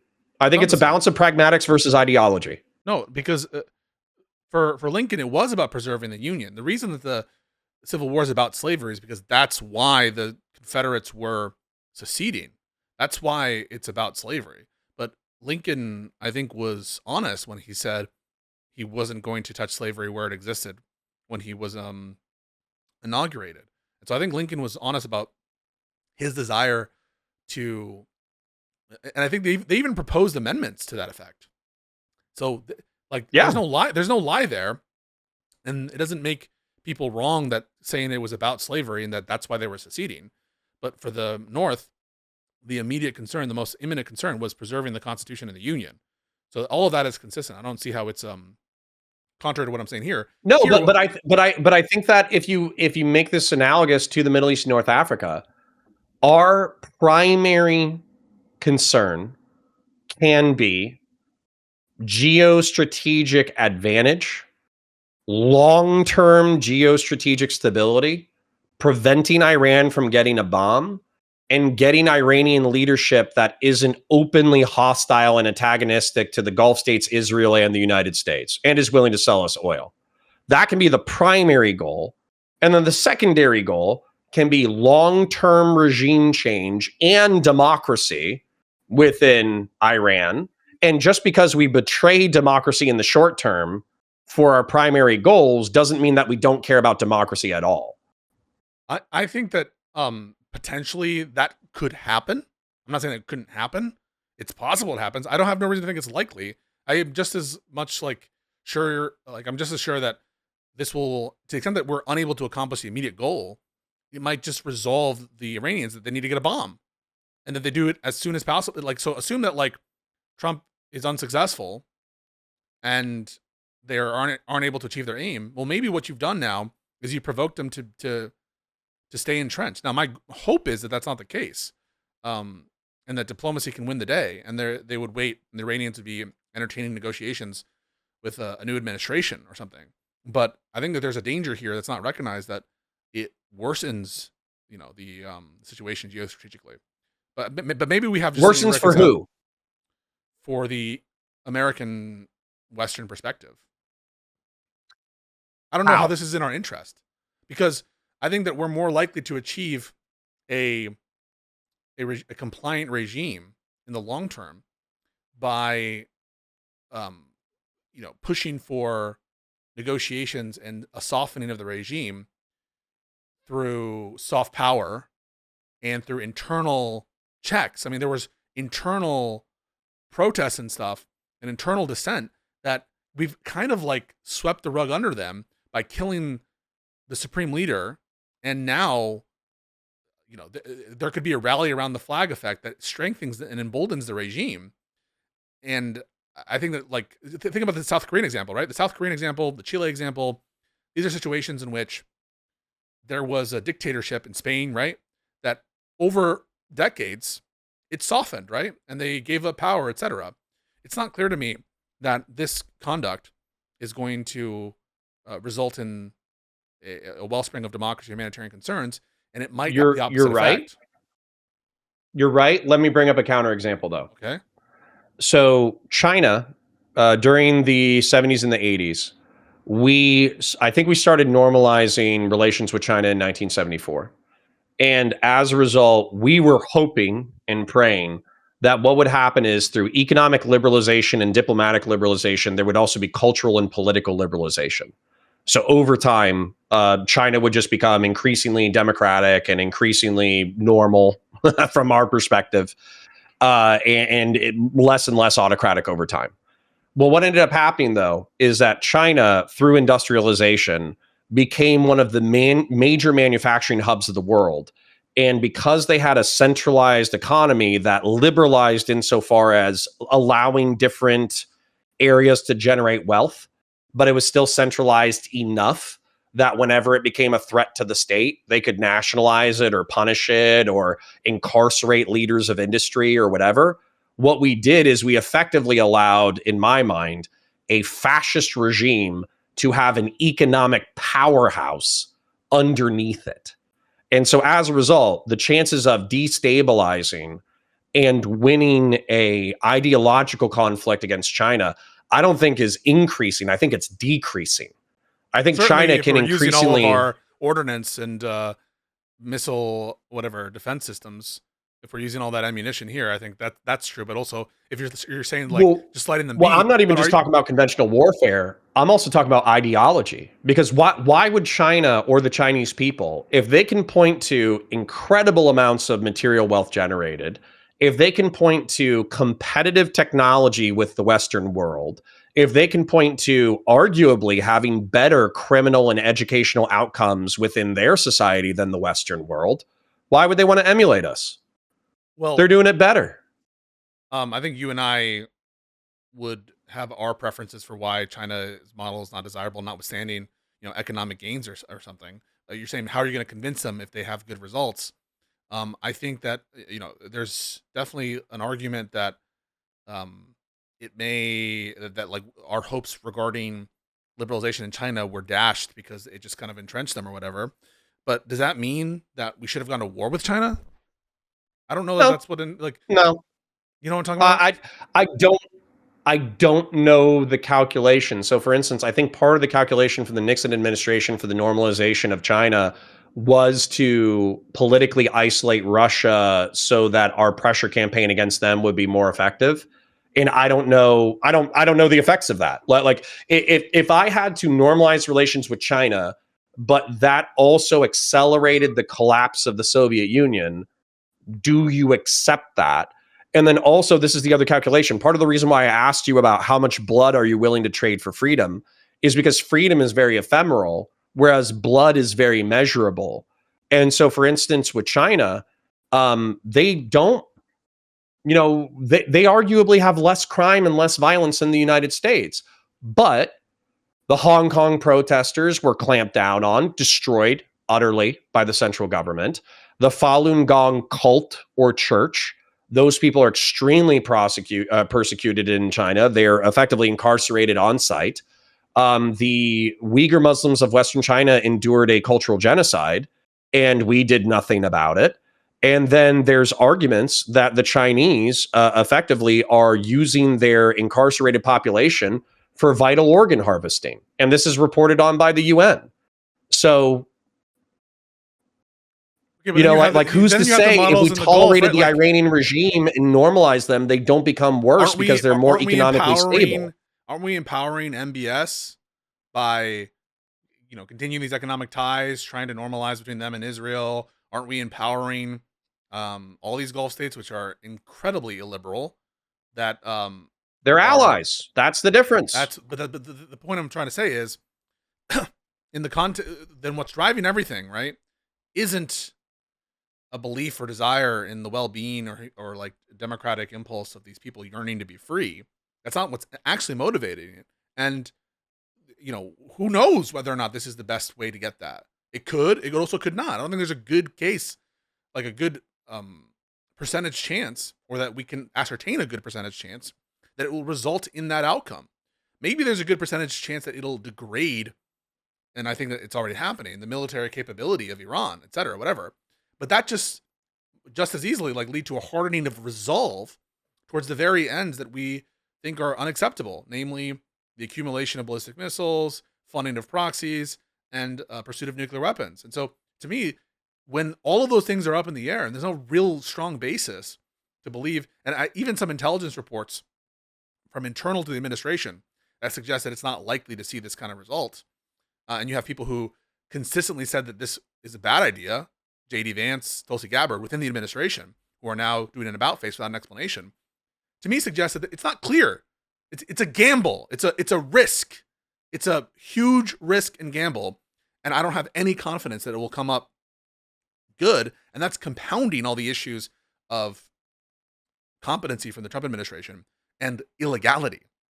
And in the context of an unclear gamble, where there's massive risks domestically, think about the biggest concerns of the American people: prices, right? This is going to not be good for the stabilization of prices, and regional stability too. This is arguably empowering Russia by increasing the price of energy. So all of this needs to be taken into consideration. Maybe this gives Russia an additional push to keep pushing in Ukraine at the expense of the EU and shit. So all I'm trying to say is a massive gamble for people I don't trust, who are corrupt, who suck, and who are doing illegal shit. I'm not going to support that. Yes, and you shouldn't. So one of the things that was brought up in chat that I want to address, because apparently people are telling me that it's being brought up in your chat as well. And then I have a meme position, but I 70% believe it. So I'll tell you that in a moment. So what I need to explain is, a lot of people are saying the United States is a net oil exporter. So we have enough for our domestic consumption, and we're also selling it overseas. So why is this in our national interest to try to secure Iranian oil or whatever?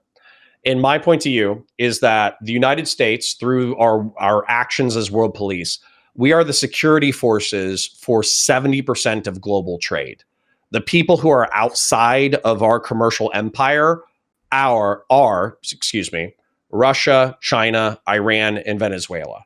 And so as a result of swapping out the leaders for Venezuela for somebody who's more friendly to us, we effectively did a smaller version of what we're trying to do in Iran. By doing the strikes in Iran, well, ideally, I almost guarantee you, if we could have done a Venezuela in Iran where we swap out leaders and they're still dictatorial dickheads, but they give us what we want diplomatically, we would have done it. And then Russia and China are harder to play because they're such strong economic and military powers that it's not as easy to just go in there and switch leaders. So we're effectively trying to isolate Russia and China. But I want to make a point to what you said, which you're saying, this is a huge gamble. There's no guarantee of success. The chances of us making things worse are just as high as our chances of success. You don't trust the discipline, the diplomacy, the intelligence, and the confidence. And one other key thing that we haven't talked about, elephant in the room, illegality. No. Even putting that aside, emboldening Israel. I have my mean answer, but I want to hear what you say first. I think Israel needs to be reined in, and we haven't been talking about that. Like, this is emboldening religious nut jobs in Israel, expansionist nut jobs in Israel, to steal additional land, to exercise unjustified control in the region. And again, they're going to use the cover of this, to continue to assert interest contrary to stability in the region. And I think that we need to start talking about the malign influence that I think Israel has on our internal domestic politics, as well as... I'm so happy you brought this up. It leans up with my meme answer. Okay, go for it. So what I was going to say is, clearly if Iran was taken out and all the Gulf states were silent about Israel's expansion into Gaza and the West Bank, then I would expect over the next century, Israel to slowly, effectively expand. Like, the West Bank will become Israeli and Gaza will become Israeli. And it'll just be like a slow ethnic displacement over the next century. But my meme answer, because you were like, who does this benefit? Like, it doesn't benefit the American people. Prices are going up. You know, the Gulf states are taking a huge hit, blah, blah, blah, blah, blah. My meme joke and answer is that this is a temporary distraction from the Epstein files. Like it actually, that's it is. That's cope, man. You can think it's cope, but I swear to God, shit. we've been talking about. I think it's cope because I think it's cope because this is part of Benjamin Netanyahu's desires. It goes into your Israeli thing, by the way, too, but I want to hear what you have to say. No, I think it's cope because I don't think that we've seen like smoking gun evidence that suggests that there's a nexus with trying to cover up specific things related to Israel. I haven't seen that yet, so we're going off an assumption that they're covering up like the worst you're jumping ahead of me. I don't even think that might have been implied, by what I said, but I don't think I said that. Okay. So then, even putting that aside, the notion that Trump would engage in this action to distract from the Epstein files, I think the pusher for this policy has been Netanyahu since the start of the Trump administration, and maybe Trump is acquiescing to it because in his mind it's to distract from the Epstein files or whatever. But I doubt that that's the main driving point, because does he really think that that's going to be the result? If anything, it's going to. It's probably neocon war hawks. It's probably neocon war hawks who wanted to do this anyways. I have no basis to believe that this was actually motivating the administration, especially because it would be stupid to assume it. Right? This is just going to further intensify people's beliefs, sometimes unjustified beliefs, that there is a connection. And so I just don't think that there's a basis to believe that that's what was going on in his mind, especially since he's been lobbied on this very issue since the start, even before the massive blow up of the Epstein file stuff. Hold on a second. Okay. What makes you sad? ? Chat like. Okay. Sorry, I have a routine chatter who is sad that I said that Trump was potentially distracting from the Epstein files. And by the way, I said it was 70% a meme position, but it's still a position that I partially hold. So anyways, let me articulate it the way to which I partially hold it, but I do want to hear K's why this makes her sad, and then I want to articulate the actual steelman of it. So basically, I think that the Epstein files, regardless of foreign involvement, I didn't even mention foreign involvement. Y'all are inferring foreign involvement before I even say it. The Epstein files are effectively a Intel-connected guy running a sex trafficking ring of teenage and underage girls for decades, receiving a slap on the wrist from the federal government, and then Trump being closely affiliated with that, and then that coming back to haunt him. That's the closest to the assertion that I can make that's factual. Now, when it comes to the speculative portion of this, though, I think that this is an albatross, along with an anemic economy that's being hurt by tariffs. I think that the Epstein files, the cover-up of the Epstein files, and the shitty economy are anchors around the Trump administration's neck. And so as a result, a geostrategic war that is both moral and economic is a distraction in the zeitgeist from a shitty economy and from the Epstein files. And really? I think that if you look at that's how you calculated it, because think about it, like right now, energy prices well, are increasing. Grenada was exactly this. So hold on, just indulge me another couple of sentences. So Reagan was flexing nuts about how the military industrial complex was kicking ass and taking names. But then the Beirut, Lebanon barracks bombing killed 300 troops, and the United States didn't have any desire to double down in Lebanon, so we withdrew. So Reagan knew he looked like a pussy, and he needed a distraction from the fact that he was a pussy in Lebanon. So what happened was like the Grenadian military junta took over. And so in order to flex nuts and put positive spin in the news about his administration, he unilaterally, without the consent of Congress, intervened in Grenada so he could get positive press. So yeah, I think a neoconservative airstrike war in the Middle East and North Africa could be used to distract from the economy and from the Epstein scandal. Okay, I mean, it could be used that way. And I perhaps that Trump's domestic woes are on his mind, and they were like the Epstein files are included in that. And I'm sure that's domestic considerations are often at play in Netanyahu's, I don't know, decision matrix as well. I'm guessing. I just don't think that this is like. I think if you remove the Epstein files, this thing still happens. I don't think it's like a maybe it's motivated him. I don't think this strike is about that. I think the strike is by and large about geostrategic and Israeli interest. That's what I think is the motivation. No, I think even if I was correct that let's say that Israeli Mossad had videotapes of Donald Trump doing bad stuff and use that as leverage in order to have him do this, or if they don't, I think the primary motivation of this action is geostrategic balance of power shit. Right, but I think so it kind of doesn't matter. People who imply, and this includes leftists and liberals, that he's just doing this because he's being blackmailed or something. I'm not saying that you're saying that, but there are people who do that, and I think that's letting Trump off the hook almost. It's a weird thing to say. It probably is. But it's like letting him off the hook and like removing his agency, where like these people are agents and they've made these decisions. And I think that they would have made them in the absence of the like domestic fervor over the Epstein files. Yeah.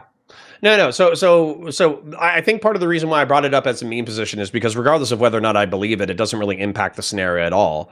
What impacts the scenario is whether or not this geostrategic gamble, and I think we both agree that it's a gamble, whether or not it plays out for worse or for better, and then also whether or not we as a republic have the stones to reel in the executive in reference to its war powers.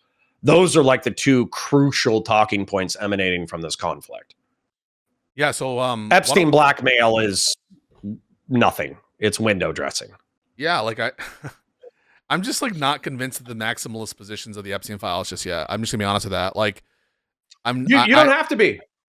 Yeah, I'm like convinced that Epstein definitely trafficked minors to himself, and in a conspiracy with Ghislaine Maxwell. But I don't have the evidence that it goes, massively beyond that. The criminality that is. Obviously, the relationships are very troubling, and the nature of the connections, I think, is a lot of smoke. That's the point that I was going to hit you with. Yeah. So there is a video essay. It's only 20 minutes. Strongly recommend you take a look at it, and you with your critical brain try to poke holes in it. But effectively, Chris Cappy, who's a military veteran, I'm saying this in a mean way, but I really don't mean it in a mean way. I don't think he's brilliant. I think he's a brilliant researcher. I think he's really good at finding things and putting stuff together in a narrative. But effectively, he went over the 1980s contacts between the British military-industrial complex, Jeffrey Epstein, Saudi Arabia, the Iran-Contra affair, and American intel representatives who were friendly with Epstein. And so he doesn't even talk about the child sex trafficking. He actually exclusively talks about Epstein's ties to the intel community in the 1980s and 1990s. But basically, for me, if it's true that he had all these connections in reference to the Iran-Contra affair and the British military-industrial complex and the Saudi kingdom, what it looks like is a very connected person who had worked with intel agencies in the past got a slap on the wrist because he was a really connected person who knew where a few dead bodies were buried. That's what it looks like. Well, I'm in the position that they should release all the files. That's been my position. I think that definitely the administration is covering shit up. I think that that's just like trivially, obviously true. They're lying, and so that's all very suspicious.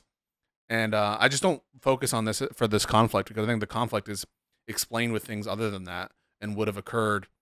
It's kind of like serial and escalating from Trump's first term. The killing of Soleimani, the Abraham Accords, the maximalist, the ripping up of the JCPOA, the like maximum sanctions policy against Iran, all that stuff I think is sufficient to explain that this guy is a war hawk, and he's always been a war hawk. And the people who were bought into the narratives that Trump was a dove are fucking assholes or naive. People like Greenwald pushing this, Dave Smith, Tulsi Gabbard, everyone who was claiming that Trump was dovish just like was a total mark.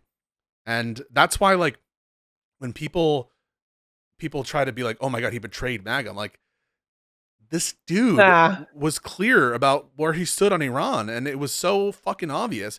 And you guys bought into like cheap campaign rhetoric that was at odds with how he ran administration and his other statements where he made it clear that he was going to be hawkish with Iran. That's actually true. That you don't even need pedophile conspiracy theories and blackmail to just look at the alignment of political factions that have worked in Trump administration 1 and Trump administration 2, and it's sufficient to explain it. So for instance, like the Adelsons are large donors to the Trump administration. They're hawkish Zionists. Bibi Netanyahu and Trump have had a close relationship. I'm pretty sure Israel and Bibi Netanyahu were massive critics of the JCPOA and the pseudo-normalization of diplomatic relations with Iran because they viewed it as the United States tying its hands behind its back instead of maintaining a war hawkish position in reference to Iran. So they hated it. So them backing the repeal of the JCPOA and them backing Trump being a hawk in the region, the Trump administration backing the Gazan conflict on Israel's side thoroughly. Yeah. I think you're just fundamentally correct that anybody who thought that Trump was going to be a dove in reference to the Middle East and North Africa, they were listening to what he was saying, but they weren't paying attention to what he was doing in Trump 1 or Trump. So on the Epstein files stuff, like maybe he's thinking about that, but I just think that anyone who thinks critically about this action, it's going to it's obviously going to intensify the Epstein stuff, not going to diminish it. And so that's why I'm like, he did this stuff in spite of, I'm sorry, my intuition, I can't prove this, right? My intuition is more that this is done for other reasons. This is done because he has this relationship with Bibi. It could be just because he likes Jews. Or maybe he wants... It seriously could just be he's a tepid Zionist who supports the state of Israel and he likes Jared. Maybe he just really likes his son-in-law. Maybe he just really likes Jared Kushner and he wants Jared Kushner to do well. There are so many things that are explanatory besides sexual blackmail that you don't need sexual blackmail to explain this. And I want to be clear also, I think that the Democrats should get some sort of IG or special counsel to investigate why they made a charging decision or lack of further development on the specific claims against Trump, where they had this woman, it might be Katie Johnson, it might be someone else, specifically accuse Trump, and to find out what Trump knew when. I think that's all fair game to look into it. I'm not saying that Trump definitely didn't do anything. I want to be clear about that either.